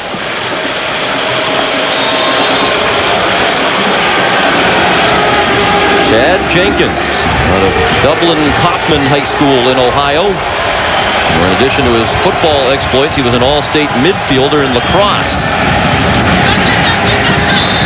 Michael Wallace carries. And David Rhino made the tackle as we check out the halftime statistics. You take a look at the rushing yards, 65 only for Army. That is a very low number for them. 1 turnover, time of possession favoring Navy, and the stars of the first half clearly were the 2 punters. I mean, Graham White of Army and Trey Kalish of Navy were the 2 best players in the game that first half.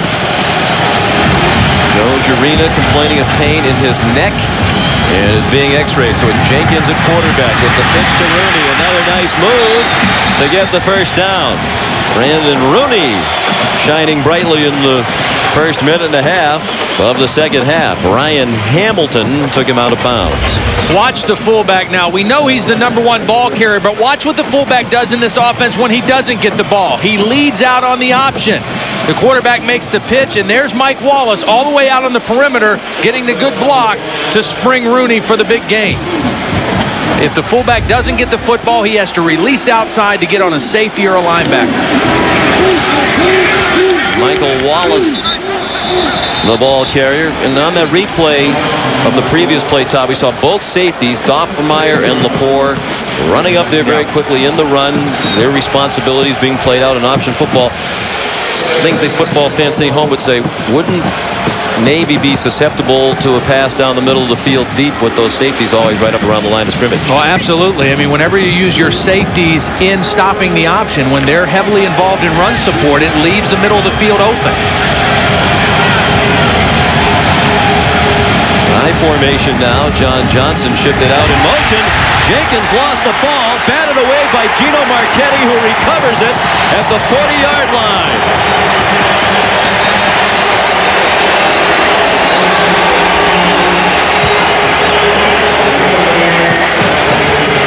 Sean, the Navy coaches told us that Marchetti doesn't always do the right thing. He's not always in the right place, but he's always exciting. He makes plays, and believe it or not, that is his 4th fumble recovery in the ball game, or in the season for Navy.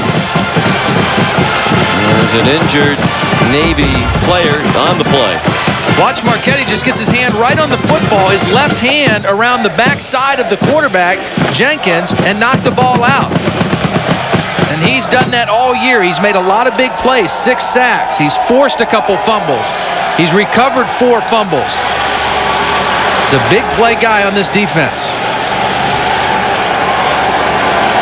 Ryan Hamilton is the injured player. As they said to him, we'll take a timeout early in the second half in Philadelphia. Receiver, Matt O'Donnell, close to a first down at the 32-yard line. Tony Coxum made the tackle. Navy trying to capitalize on the big defensive play by Gino Marchetti, who's a distant relative of the former great Baltimore Colt defensive end by the same name.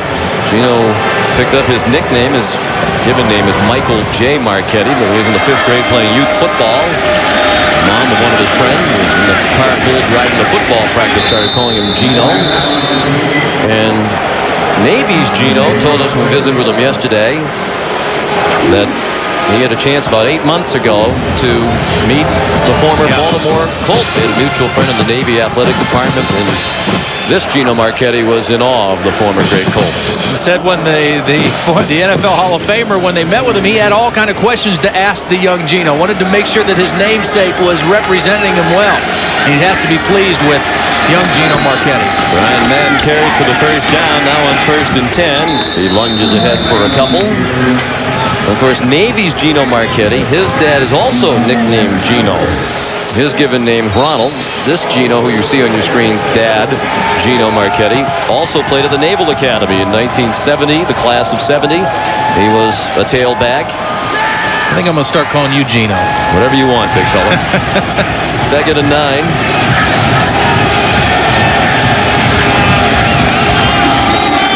Up the middle, Raheem Lambert stopped at the 22.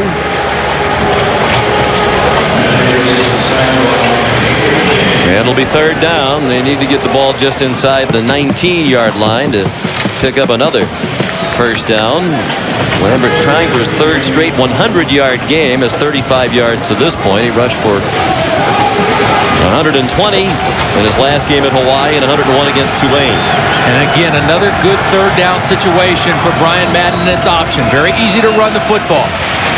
Sloppy handoff. He collided with Lambert on the exchange, and the play got nothing in the field goal unit. Is coming on. Nate Hunterton and Brandon Kelly combined to take down Lambert. Again, the first read on the option is give it to the fullback if it's there, and you can see a little hesitation, but the penetration is really what caused that play to go nowhere. Quick penetration behind the line of scrimmage by Army forced that play to be stuffed. So Shubs does 2 for 2. His longest attempt, a 38-yarder. And that one is good. 3 field goals today for Schumsta. 16-3 Navy. Devoy down on the sidelines where the Navy training staff has confirmed that Ryan Hamilton did have someone roll over his right knee. Now, they haven't officially diagnosed it yet. They think he has dislocated that kneecap. He is done for the day. He was in fairly visible pain earlier. Out for the day. Back to you, Sean and Todd. All right, Michelle. Meanwhile, on the Army sideline, Joe Jurina has returned after x-rays on his neck were negative. He's wearing his helmet. And it appears as though he might come back in on Army's second possession of the half after Chad Jenkins turned the ball over on the first Cadets drive. Brandon Rooney. They did not capitalize on his big kickoff return to open the half. He's back deep again. This one's going to come down to Grady Jett.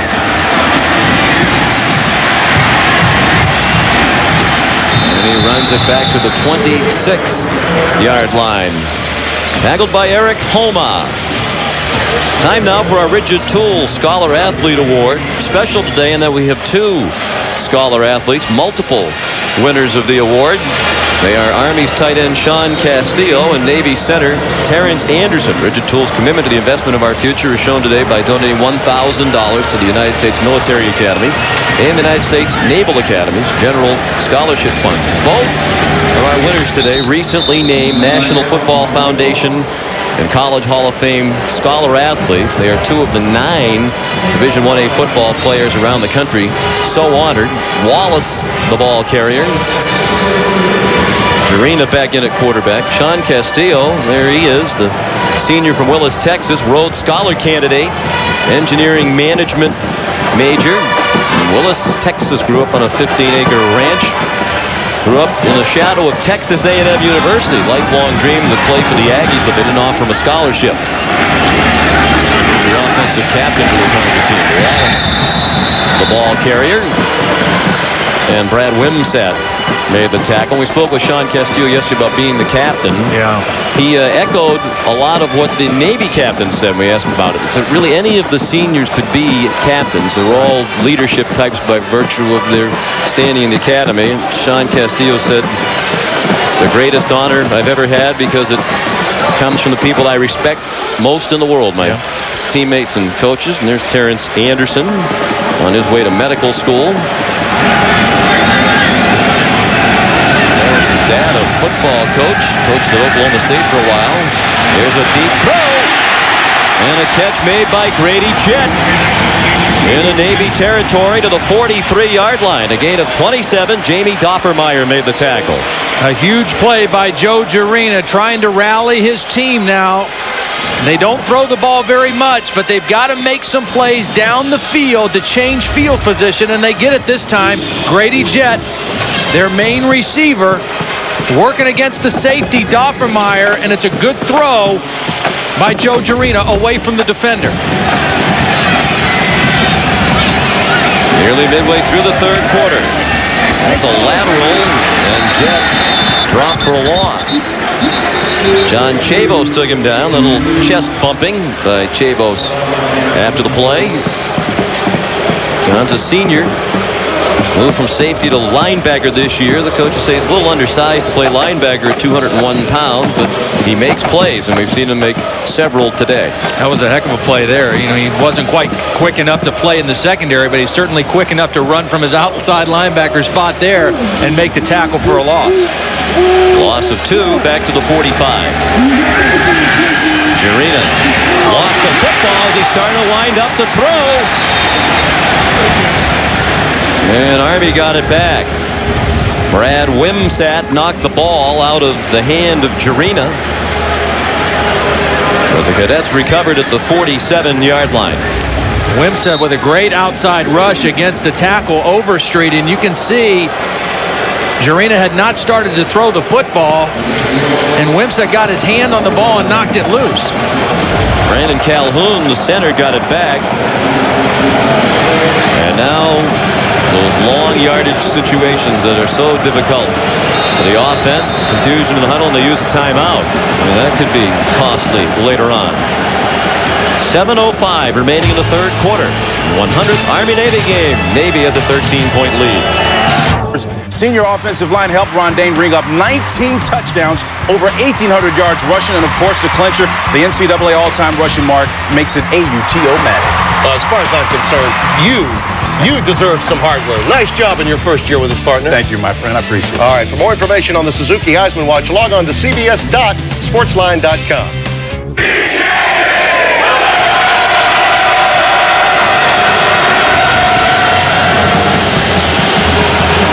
Well, right now, Navy has a 13-point lead, more than midway through the third quarter.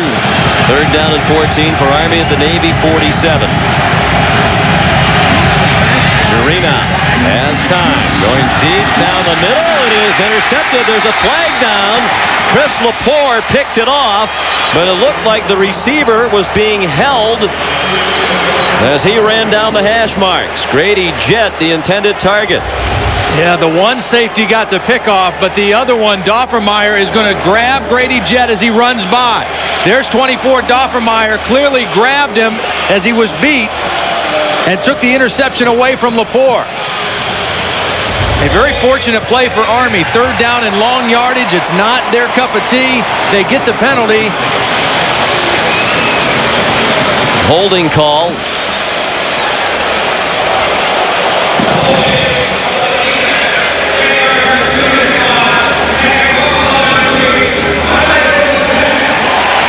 First down for Army at the 37. Jamie Doffermeyer, rare mistake. He's the defensive captain for Navy, senior from Gambrills, Maryland.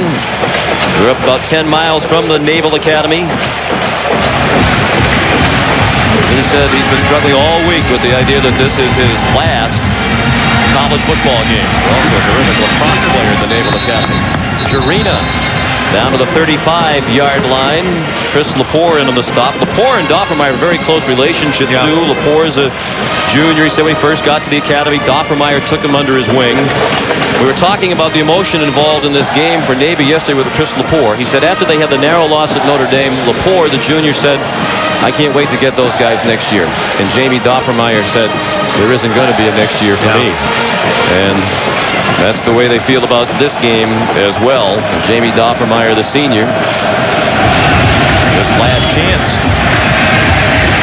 to take the field against Army. Jarena keeps again for very little to the 35. Here's Michelle. Well, yeah, and you were talking about Chris Lepore, and he wanted to win this game for his senior brothers. And for the seniors, today is it. Gino Marchetti said, we have one last bullet. We have to make it count. And Jamie Doffermeyer insisted, I am not leaving the field till we win the game. Sean? I think what was so touching about that conversation with Chris Lepore yesterday, too, when he was talking about Doffermeyer and the story at Notre Dame, was you could see and hear in his voice that Lepore was starting to cry. It was genuine. The story. It really was. He wants to win this game for his buddy more than anything. Another timeout burned by Army, so they come away empty on this drive. It will have been costly as well. 2 timeouts, 16-3 Navy with 5:42 remaining in the third quarter. As always, a raucous atmosphere in the stands. And a key third down now for Joe Jarena and the Army offense. 3rd and 8 at the 35 of Navy. Jarena's pass flutters through the air, might have been deflected at the line of scrimmage, and went over the head of Brian Bodish. Was covered by Bass Williams. And a decision for Bob Sutton on 4th and 8. Bass Williams earned that nickname because he was originally from Bastrop, Louisiana, and then he moved to Detroit. He had 5 tackles in the game as a freshman last year against Army. Looks like they're going for it. Well, they had single coverage on that last play, man-to-man, but it was tipped at the line of scrimmage. Got to do a little better job up front on this 4th down play. 1 for 1 on 4th down today. Jarena has a man open right at the marker. First down, John Johnson. Inside the 20 and down near the 18-yard line. Gain of 18, a huge completion. That man was wide open for a moment. It looked like Gerino was going to sail the ball over John Johnson's head. And watch the fullback again, Sean. Watch him block, picking up the blitz. Michael Wallace, he's got to take the linebacker right there in position to block Darrell Hill, and that allows Gerino to make the throw downfield. Nice catch by Johnson. Now Wallace fighting for everything, and wrapped up by Mike McGee. Very critical for Army to get this football in the end zone on this drive, Sean. There's going to be limited number of offensive possessions left in this football game. They need a touchdown on this one. They got a big touchdown from Johnson last year. He scored the momentum swinging touchdown against Navy on a 36-yard halfback option pass from Bobby Williams. They were down 30-19 at the time. That got them within 5. Brandon Rooney back to the 15. And that's all. And certainly fans of Army and Navy will remember that big play from last year's game. Navy led 30-19. Opening seconds of the fourth quarter, Bobby Williams to John Johnson for a touchdown to get him back in it. Then Ty Amy on a 2nd and 15 play midway through the fourth went 70 yards up the middle to give Army the win. 12th play of the drive. Wallace powers ahead, lost the football.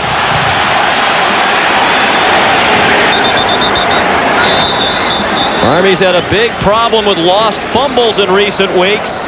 In recent years when they've had the upper hand in the rivalry. Navy has the ball. It has been Army being good with the ball and making all the big and little plays. Today's Navy coming up with the big plays. Gino Marchetti recovered the fumble again. He's amazing. I mean, he just has a knack for making plays and coming up with the football. And Michael Wallace, as he comes through here, normally pretty reliable, hits his own man, hits his own offensive lineman there, and the ball comes out. And sometimes when a running back is a little banged up, Sean, he's not 100% healthy, he loses his concentration a little bit. That fumble, a lack of concentration by Michael Wallace. Third lost fumble for the Cadets. 10 lost fumbles now in the last 6 games. Madden got away from Adisa King. He refuses to go down. They finally got him down out of bounds at the 49-yard line. A 34-yard scamper. Nate Hunterton made the tackle. A huge momentum swing just now in this ball game. The fumble by Wallace deep in Navy territory, and then the missed tackle by King. And Brian Madden just proving again he is a difficult guy to tackle. Making good decisions, running the option, and gaining extra yardage on the option play. 122 rushing yards, so that's 5 starts in 5 games with 100 yards rushing. He was the first man to rush for 100 or more in his first 4 career starts for Navy, so he adds to his own record. Derek Goodwin credited with this tackle as Madden moved to the Army 47-yard line. Navy, the nation's leading rushing team at 299 a game, held to 165. And Army held way below its average, third in the nation at 280 a game. Defenses have played well. It's been a mistake-prone Army offense that has been the biggest problem for the Cadets. Play clock at 1 when Madden took the snap. And he gains a yard to the 46. Brought down by Zach Hurst, a junior from Atlanta. It'll be third down. The clock's under 3 minutes left in the third quarter. So much a part of being a good option quarterback is making good decisions. That's probably more vital than being a great athlete or a great runner. And with Brian Madden and Joe Gerino on the Army side, you've got guys that they love making decisions. They love being put in that spot of making tough decisions, and that's why they're very good option quarterbacks. Madden looking to throw it too high over the head of Travis Williams. Or check that, Brian Williams, number 81. Travis Williams wears 11. Tony Coaxum had coverage. I used to coach football at University of Kentucky and loved watching Kentucky basketball. Trey Collish to punt. Monty Dupree What a key muff of a punt in the first half. He's back for this one. They came after Polish. He hits the ground, but no flag thrown, and the punt winds up in the end zone. He continues to boot them. That one a little bit longer than he would have liked. 46 yards, but just 26 on the net. Now time for our Army Teammates segment. Doc Blanchard, Mr. Inside. Glenn Davis, Mr. Outside. Formed one of the most dynamic backfield tandems in college football history. In 1945, Blanchard became the first football player to win the Sullivan Award as the most outstanding amateur athlete in America and the Heisman Trophy. The following year, Davis won the Heisman. The duo helped Army to 3 straight national championships, 44 through 46. And of course, the uniforms Army wearing today from that era. What would we have done if the Army teammates would have been from Navy? How would you have handled that? Yeah, that would have been a big problem. Only fitting it would be Mr. Inside and Mr. Outside. Michael Wallace, the ball carrier. He moved out to the 24. More than 70,000 here today, a Veterans Stadium record. And ticket stub will be a keepsake from this history-making 100th meeting.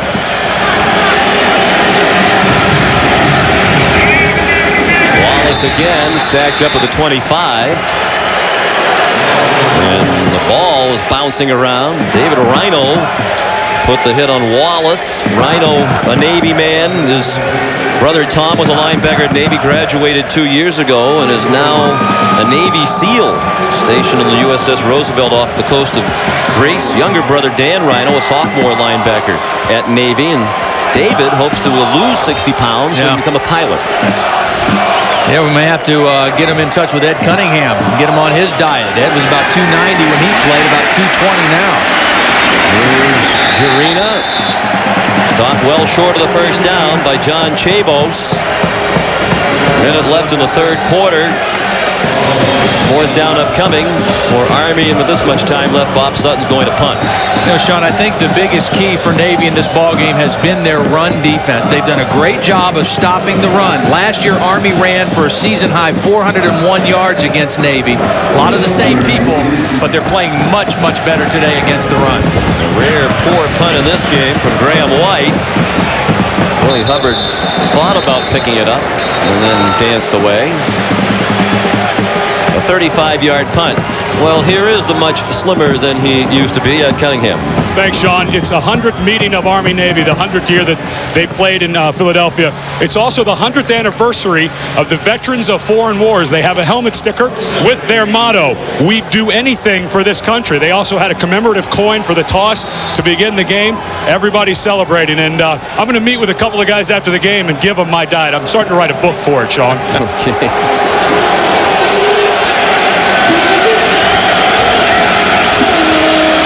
First and 10.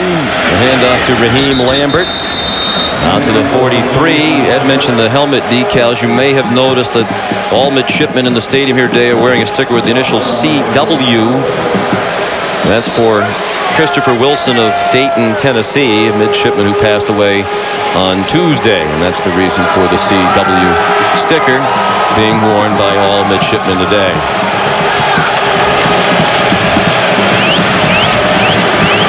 And Chris is in the thoughts and hearts of all midshipmen here. That's the end of the third quarter with the score. Navy 16 and Army 3. We'll return to Veterans Stadium right after this message and a word from your local station. Back in Philadelphia with the top brass involved in the cheers. Second and 7, first play of the fourth quarter. Navy at its own 42. Brian Madden cut up the field, and Zach Hurst made the tackle. Well, Todd, to this point in the game through 3 quarters, the difference in the game, the mistakes made by Army. Yeah, Bob Sutton talked about being able to ride the wave of emotion, but this game is so emotional, but turnovers really sap your emotion. 3 fumbles lost by Army, the muff punt in the first half. Too many obstacles to overcome with an offense that is not a big play-capable offense of scoring a ton of points. You saw on the graphic, Army's been a dreadful fourth quarter team. But this is the Army-Navy game. Madden cuts across midfield. First down, Navy, to the 43-yard line. Tackled by Scott Kozak. A gain of 12 for Madden. We talked about the miscues. Here's the misplayed punt by Dupree. The muff punt recovered by Navy. And then 3 fumbles in the ball game. A couple of them when Army was moving the football and gaining some momentum with their offense. The last fumble by Wallace down deep in Navy territory when the ball came out. On 1st and 10, Madden keeps. And he has the 35-yard line as his final destination. I really like this kid. Yes. I mean, you know, you don't see many teams running the option anymore, obviously, but this kid is a tough kid, and that's the only word you can really use over and over to describe the guy. And you see it at the end of the runs. He's very difficult to tackle, and he's always falling forward for 3, 2, 3, 4 more yards. That's the word Charlie Weatherby keeps using when you talk to him about Madden. Tough. Physically tough, mentally tough. He hands it off to Dre Brittingham. And he has a first down to the 31. Bear in mind that Army has 1 timeout remaining.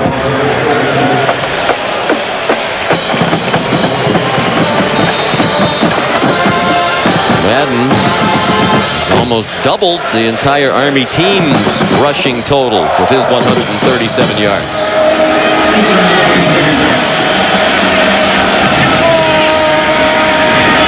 Brian carries again to the 25. When he first came to the Naval Academy, he wanted to be number 12. But that number belonged to the great Roger Staubach. Maybe after today, they'll give him something in between 8 and 12 because his performance has undoubtedly made Roger very proud. Roger talked so eloquently about what it was like, so the most nervous he ever was in the Army-Navy game.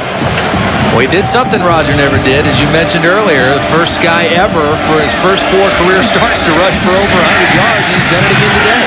Nice play by Scott Kozak, senior from Orland Park, Illinois, civil engineering major, heading to Fort Leonard Wood in Missouri. How do you turn ironing clothes into a meal at her home in Kentucky? I'm going to see if I can get a team for next year. Brian Madden carries. Of course, the All-Madden team, one of the originals, and I think our friend and colleague John Madden would like this Brian Madden. He's the kind of tough guy who winds up on the All-Madden team. Whether to go for it or kick a field goal, to me, the score would indicate kick the field goal, because then you go up by 16 points. Army's got to score 2 touchdowns to get 2 extra 2-point conversions to tie you. The field goal kicker's perfect today. On 4th and inches, they're going to go for it. They're starting to control the line of scrimmage, as probably Coach Weatherby's thinking. And there's Madden with an apparent first down to the 20. I would agree with you. It probably makes sense to go for the field goal, but again, this quarterback, he is not going to get stopped on 4th and 1. I mean, he is just a tough runner who's going to stick his nose in there and get you the first down. Of course, in '95, Charlie Weatherby's first game against Army as the Navy head coach, up by 6. Very late in the game, another 2 minutes to go. On the goal line going in, 4th and goal at the 1. He elected to go for the touchdown, not kick a field goal, would have clinched the game with a 9-point lead. There's Madden stuffed. And then Army went on the memorable 99-yard plus drive on December 2nd, 1995. There's the play that Navy attempted on 4th and goal at the 1. The pass fell incomplete, and then Army started one of the most memorable drives in Army-Navy history. On 4th and 24, Ronnie McKay to 28 yards to John Graves to keep the drive alive. And then John Conroy scored with 1:03 remaining, a miraculous win for Army. Coach Weatherby admitted after the game it was a mistake, and it was a win that, in all likelihood, we said earlier, saved Bob Sutton's job. Army coach. Madden again. Coach Sutton says that 4th and 24 is the play he remembers most in his long involvement, 17 years in Army-Navy games. I was at that game, actually broadcasted that game, and it was amazing. And, you know, you can fault Charlie Weatherby for making the call, and he took the blame at the end, but they did have the guy open. I mean, they called the play, and they snuck the guy into the end zone, and he was open, and Chris McCoy just kind of pulled the string on the ball. It would have given him the touchdown, but that 4th and 24 was unbelievable by Ronnie Makeda.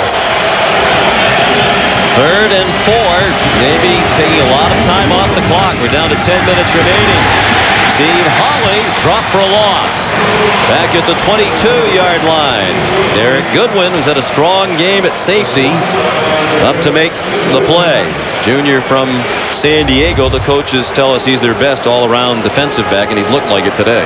Well, again, now watching the option, you've got to first defend the fullback, then you've got to defend the quarterback. It's 1, 2, 3 on the reads. Fullback is not there. They've got the quarterback penned in, and then they've got the pitch man penned in. Good assignment defense that time by Army. Tim Schubsta, perfect today. This is a 38-yard try. Hooking right through the uprights. 4 for 4. Schubsta, the senior from Texas, in his last Army-Navy game. He's been a huge factor in this Navy lead. Now 16 points. And they sense that they're getting closer to victory over their spirited rival, up by 16. Struggles of the Army offense, not just today, but also of late. Entering this game, Army had a very tough time on offense. They've been shut out twice in the last 5 weeks. Yeah.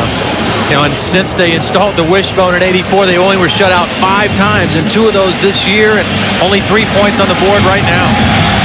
Tim Schubsta to Brandon Rooney from the 11. Another good kickoff return by Rooney, and they collar him at the 40-yard line. Mike McGee brought him down. A 29-yard return for Rooney. Tomorrow on the NFL Today, join Jim at halftime report. Handoff goes to Calvin Smith. And a good gain of 10 on first down. Out to the midfield stripe where Darrell Hill made the stop. And the official's going to stop the clock for a measurement. Army has not been very successful in getting their fullback involved in the offense today. That time a little change up where they fake to the fullback and go outside, but that has been the main staple for their offense, is running the football and starting with the fullback, and you can see 2.9 yards per play today. It is a first down.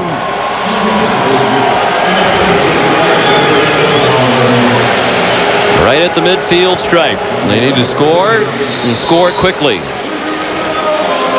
And that's hard to do in this offense.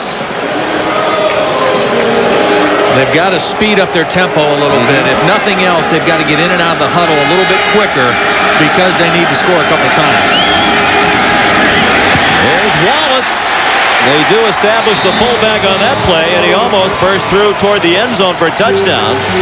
He settled for a 22-yard run and a first down at the Navy 33.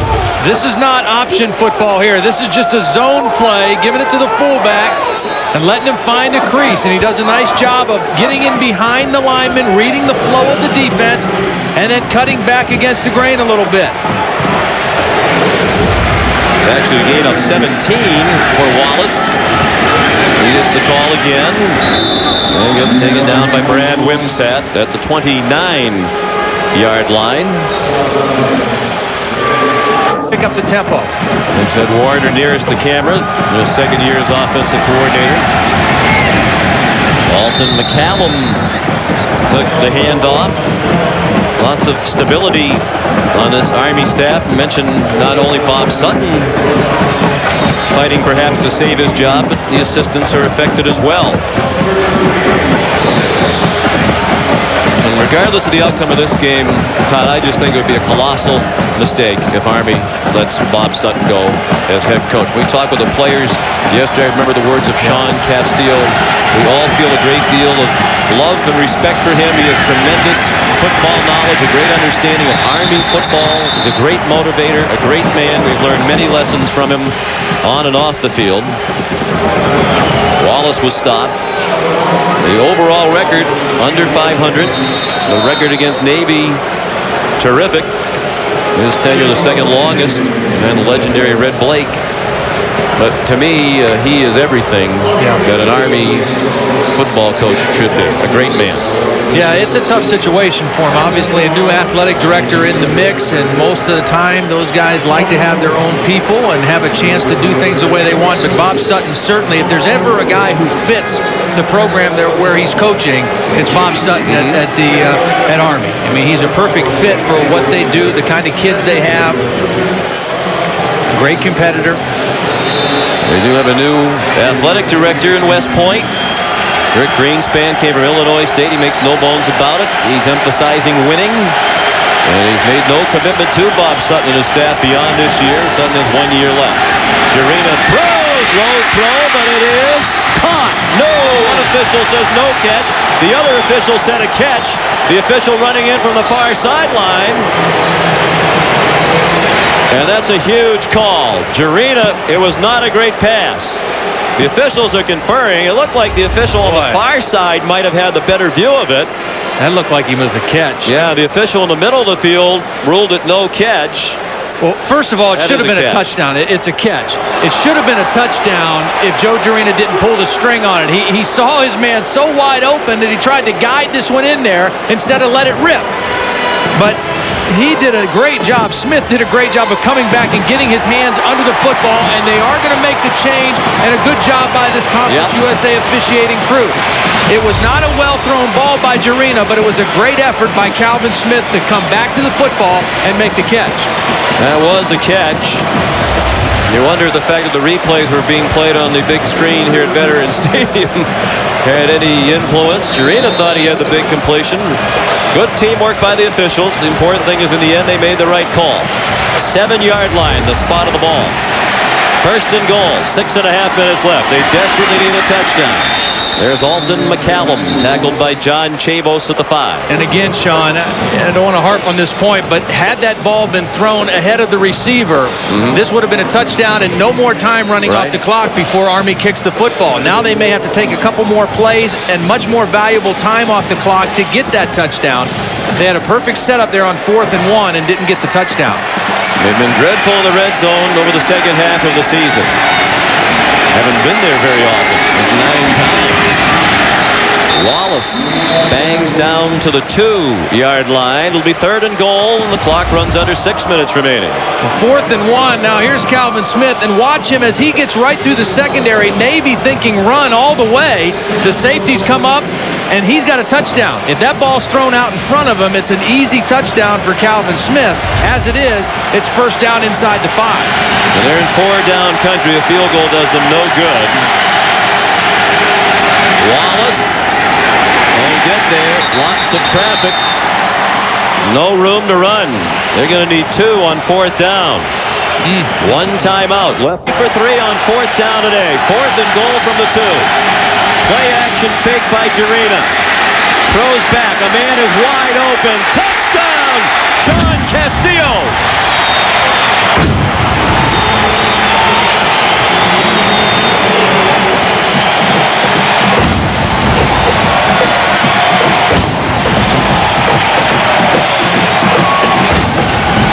For Castillo, only his 3rd catch of the year.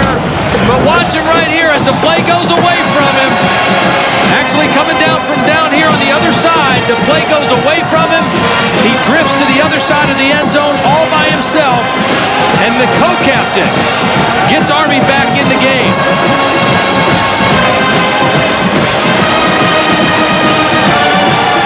Great call by Bob Sutton and Ed Warner. Now a 2-point try, very important to get them within 8 points. They've only gone for 2 once this year. They were unsuccessful. They hand it off to Calvin Smith. And he is tackled short of the goal line. Great read by David Alexander. Charlie Weatherby's defense has seen that play a few times, and they were wise to it that time. Not just a good read, Sean, but a good tackle in the open field, because Calvin Smith has got a full head of steam. As we take a look at the touchdown again, the throwback to the co-captain Castillo wide open. And then as they go for 2, Calvin Smith thinks he's going to get to the corner, but watch the good tackle by Alexander. Doesn't let go and holds him out of the end zone. Charlie Weatherby delighted when they stopped Army on the critical 2-point try. Kicker in, Matt Parker. Good drive for the touchdown. Ordinarily, Brendan Mullen, the left footer, kicks off, but they have Matt Parker, their field goal kicker, out there. Army tried an onside kick against East Carolina, which East Carolina's Marcellus Harris returned for a touchdown. And that was an easy handle for Navy as the ball went way up in the air, and Brian Williams, a wide receiver, recovered the onside try right at the 50. Here's Ed Cunningham. Tradition that's gone on for years, Sean, is the Corps of Cadets after a score come down and do push-ups to the total number of points on the board. Unfortunately, today they've only done 12 push-ups. Go back to Louisville, the double overtime victory in October. They did 303 push-ups after that game. It'd be a much nicer afternoon if they were close to 150 today. That was a 59-52 double overtime win for Army at beautiful Mikey Stadium. Thanks for the Hudson. One of the great games of this college football season. An upset win for the Cadets. They'll try to run the clock. Navy gives it to Raheem Lambert. He's pulled down quickly. It's time for our CBS Sports Line stat of the game. The rushing total. Navy started to get a lot closer to its average. Army just 115 yards rushing today. Navy, by the way, with 208 today, is guaranteed of leading the nation in rushing this season for the first time ever. For complete college football coverage, go to cbs.sportsline.com. Army's done it a couple times, 3 times this decade, and for the Navy, first time ever. Brian Madden. It'll be third down at about 9 as he went down right at the line of scrimmage. And the clock runs under clock at 2-1. They just do get it off. And Madden carries to the 46-yard line, and Army will use the timeout. So an excellent defensive stand by Army. 3:24 left, and the Cadets should get the ball back. Madden up to 169 yards rushing. That's a single-game career best for Madden. That's Shreveport. Deploy to the Mediterranean Sea. Has also had some phone calls today from the good folks aboard the aircraft carrier Kennedy in the Persian Gulf. They put their maneuvers today on delay to watch the game. We say hello to them watching in the Persian Gulf. How'd they get the phone number to our truck? Hey, military intelligence. You call our truck, we mentioned your name on TV. College got the punt off. Yamani Dupree, not much of a run back. All College wanted to do was get the punt off, and he did for 34 yards. The kickers have been terrific. Mike McGee made the tackle. Let's check in with Michelle. Well, I am with Joe Bellino, Navy's first ever Heisman Trophy winner. There have only been 2. Roger Staubach was the other. You've been watching the game with him today. Your thoughts, this 100th game between Army and Navy? Well, it's time for a Navy victory, and we're getting some breaks, and it's about time. You know, in 1959, you scored 3 touchdowns in the Army-Navy game. The following year, you made an interception in the end zone to save the win. Which of those was your favorite? I think the interception that saved the Navy win was the most memorable moment for me. He's had his number retired. You were also a heck of a baseball player. You did it all. Yeah, I enjoyed playing baseball. I could hit the ball, and it was fun playing both sports. Well, it's fun to see you again. I hope Navy wins for your sake, sir. Thank you very much. Back up to you, Sean. All right, Michelle, as you could tell from the accent, Joe Bellino from Massachusetts, and not only a great player, what a nice man he is. Saw your chest puff out there when he started talking in Massachusetts accent. Right. Always proud of a great son of the Commonwealth as he is. Interception, look out. John Chavos perhaps sealing it for Navy.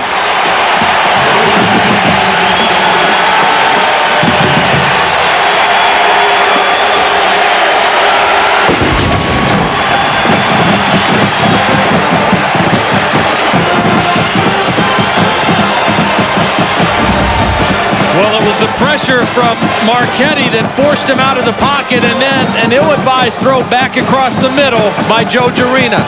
Normally when you do that as a quarterback, something bad happens, and Joe Jarena knew it as soon as it left his hand. Marchetti got him on the move, forced him out of the pocket, and then Jarena made the bad decision to throw it back to the middle, trying to make something happen. First and 10, 3:01 remaining. Army's out of timeouts. Madden inside the 15, adding to his career best rushing total. Derek Goodwin and Scott Kozak made the tackle. And reality setting in on both sidelines. Tonight on CBS, a great night of music. Join singing sensation Walker, Texas Ranger tonight on CBS. And just trying to be solid, safe with the ball.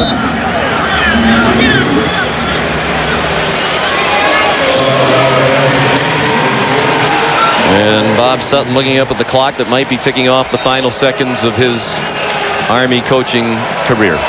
You know, a lot of times we hear coaches talk about, you know, we're just a few plays away from having a great record as opposed to a bad record. But when you look at this Navy team, I mean, clearly today the better team is going to win the football game. Navy has had a much better season overall, I think, than Army. And their 4-7 record, Georgia Tech was the only loss in there where they just physically and in all ways really got whipped in the ball game. A lot of close losses for the Navy football team this year, and a good way for them to finish their season. Charlie Weatherby, in many ways, it was an excruciating season for him. They blew a huge lead in their homecoming game against Akron. Yeah. And during that game, Charlie was relegated to duty in the press box, lying flat on his back in terrible pain from kidney stones, for which he had surgery 2 days later. Had a great chance to beat Notre Dame. I mean, had many opportunities to win that game. And unlike Bob Sutton, when Army and Navy 2 years, in '96 rather, both had great seasons, Charlie Weatherby was rewarded with a 10-year contract. Yeah. Now, he has a lot of security despite a struggle against Army prior to this year, 1-3 coming in. Bob Sutton more successful in the rivalry, not as good an overall record, and in danger of being relieved, which would be a disappointment to a great many. Timeout called by Navy. I remind you to stay tuned after the game. We showed you the march on which begins the festivities. Always a moving ceremony, and afterwards the playing of the alma mater songs when the players stay on the field. And tears are usually in evidence on both sides. As so many seniors, the reality that this is their last game sets in. The incredible joy of victory and the incredible devastation of defeat in this game. The executive producer of the Home Depot College Football is Terry Ewert. The coordinating producer is Craig Silver. Today's game directed by Bob Fishman. Today's studio show produced by Vin DeVito and directed by Linda Molino. The associate director for today's game, Jim Cornell. Associate producer Roger Wilson and Deb Gelman. And the broadcast associates are Seller Shy, the birthday boy, and Wendy Yamanol. We thank them and all of our crew, spotters Chris Hellman and Matt Sine, stage manager Troy Henderson, and statistician Dick Fossing, so many others. Privileged, because it really is a privilege to bring you this game. A treat to be here every year.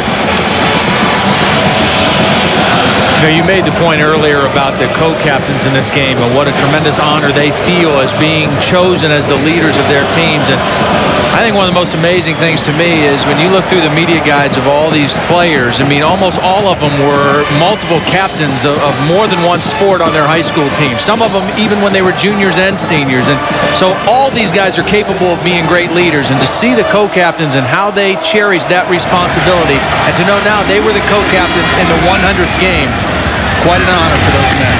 4th and 6, Madden keeps. He did not get the first down. Derek Goodwin stopped him at the 9.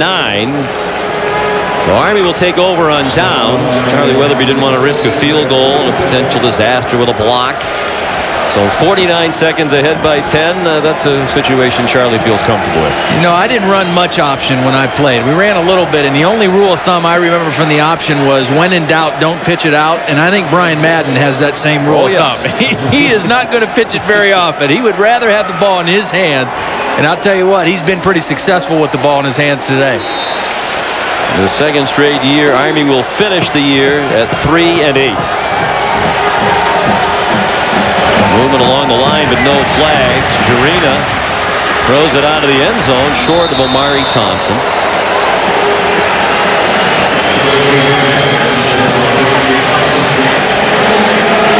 Not over yet, man. Let's go. I think that if Bob Sutton stays at Army, the one thing that he will have to do this spring is he will have to look to try to not necessarily revamp the offense, but expand a little bit and try to get the passing game a little bit more effective in what they do offensively. Not just because of what they did today, but playing in Conference USA, the competition level for them is pretty strong right now. That's a good football conference, particularly this year. Well, as evaluating the coach ought to remember that when they think about the reason the last 2 years the record's been down a little bit. They've moved into a conference. It's very tough. Been a great year in Conference USA football. Yeah, 3 teams going to bowl games. Southern Miss, East Carolina, and Louisville all playing in the postseason. Houston finished with a 7-4 record, not playing in the postseason. And fired their coach. Yeah. Tim Helton. Who would want to be a coach when things like that happen? 7-4 at Houston, not good enough. Jurina. Incomplete. Looking long. Nearest to it was Jeff Gaddy. Joe Jurina certainly never expected to find himself in this position. Injured Army player on the play. He wasn't recruited really at all in high school, and his high school coach went to the college coaches convention in Orlando, Florida, not far from Jurina's home, with a tape of Joe Jurina. He found the Army staff, Bob Sutton, some of his assistants, pleaded with them for quite a while, please just look at this tape. And when they did, they saw enough to invite Jurina to come up and visit. The next thing you know, he's the starting quarterback in the Army-Navy game. And there are similar stories from many of these players as to how they almost wound up at the academy by accident. You know, and for a lot of them, I mean, it came down to a simple situation where they believed in their heart they could play Division I football, and most of the people recruiting them maybe were Division I AA or Division II, and they believed that they could play Division I, and this was the opportunity they had to get a scholarship to go play Division I football. And for them, the idea of what they had to make a commitment to the military, it was worth it to have a chance to play Division I football. Absolutely the last-ditch try on 4th down for Army. Into a crowd. It's batted down by Marcus Jackson. Backup defensive back from Missouri City, Texas. He made a big play earlier in the game when he recovered a muff punt. And Navy will have victory over Army for the second time in the last 3 years.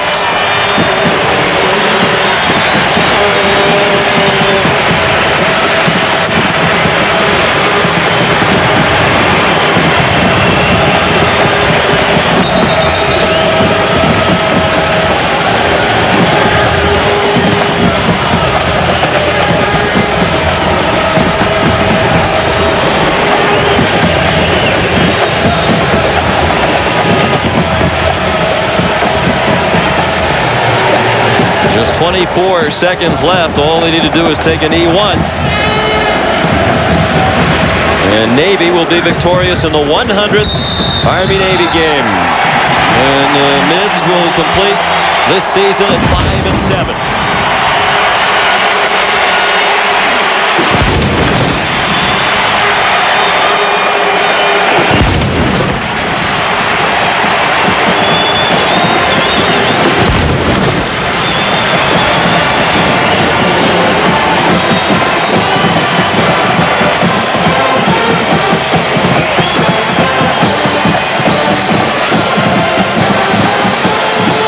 Michelle Tafoya with the winning coach. All right, Sean, thanks so much. Just the 3rd win of the 90s, but this is the 100th game between you two, and it's the last game of the century. Talk about how important this one is. Well, I just, first of all, like to thank the good Lord. I tell you, these young men came out and fought their tails off all year, and to finish it with this icing on the cake, beating Army in the 100th anniversary of this game is very, very special to these young men, not only to the Naval Academy, but the Navy and Marine Corps worldwide, anybody that's ever been involved in it. And I just praise God for the opportunity to be here and work with these young men. And I can't take anything away from Army. Army has a fine football team, a very physical team. They played us to the very end, expected it to be just like it was, a hard-fought game. And, you know, we were fortunate enough today to come out on top. You've suffered some close games all season long, but this is the one that matters, yes? Yes. gives you a springboard into next season, and it also puts these seniors out on a great. They can put their grandkids on their knee one day and say, hey, back in 1999, we won the 100th Army-Navy game. Coach, thanks and congratulations. Thank you. Sean, back to you. Well, that is a typical reaction after this game. Tears from the winners and the losers. Here's Ed with Bob Sutton. Coach, a lot of rumors circulating this week. A loss like this, what is your gut feeling on the future of Army football? Well, I mean, I think we gotta improve. We gotta, we're in a tough conference, Conference USA, and we got a lot of good young football players, and I think we got a bright future at West Point. Coach, sorry about the loss. What do you say to your seniors? Well, that's the most difficult thing to do because those guys won't ever get another opportunity. It's always a tough thing when you lose a game like this to Navy. It's the greatest feeling in the world when you win, and the absolute lowest when you lose. And that's the risk you take anytime you play in this game. And we made too many mistakes today to win a game like this. But Navy played a great football game and deserved the win. Coach, good luck in the future. Thank you very much. And his many fans hope that future includes, at the very least, the final year remaining on his contract next year. And such fierce rivals during the game, but after, the enormous respect because players on both sides have a great understanding of what students and football players at the other academy have to go through. And right now, particularly for the seniors, they are on the same team. I mean, there's no question about it. They may have different uniforms, but same team.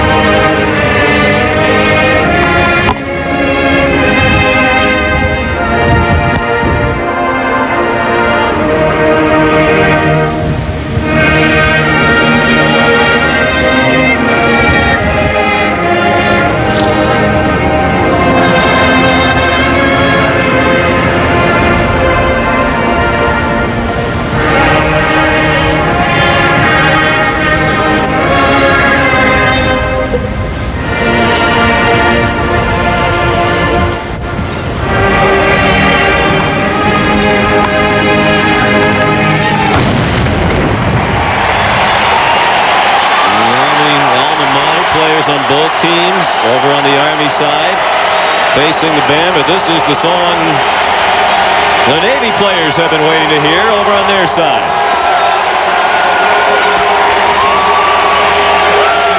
And in the spirit of sportsmanship, so much a part of this great rivalry, part of what makes it a great rivalry, the Army players, heartbroken, head over with their comrades from Navy as well.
Navy game goes to the Naval Academy. The final score, Navy 19 and Army 9. Now for Ed Cunningham, Michelle Tafoya, and Todd Blackledge, I'm Sean McDonough saying so long and happy holidays from Veterans Stadium in Philadelphia.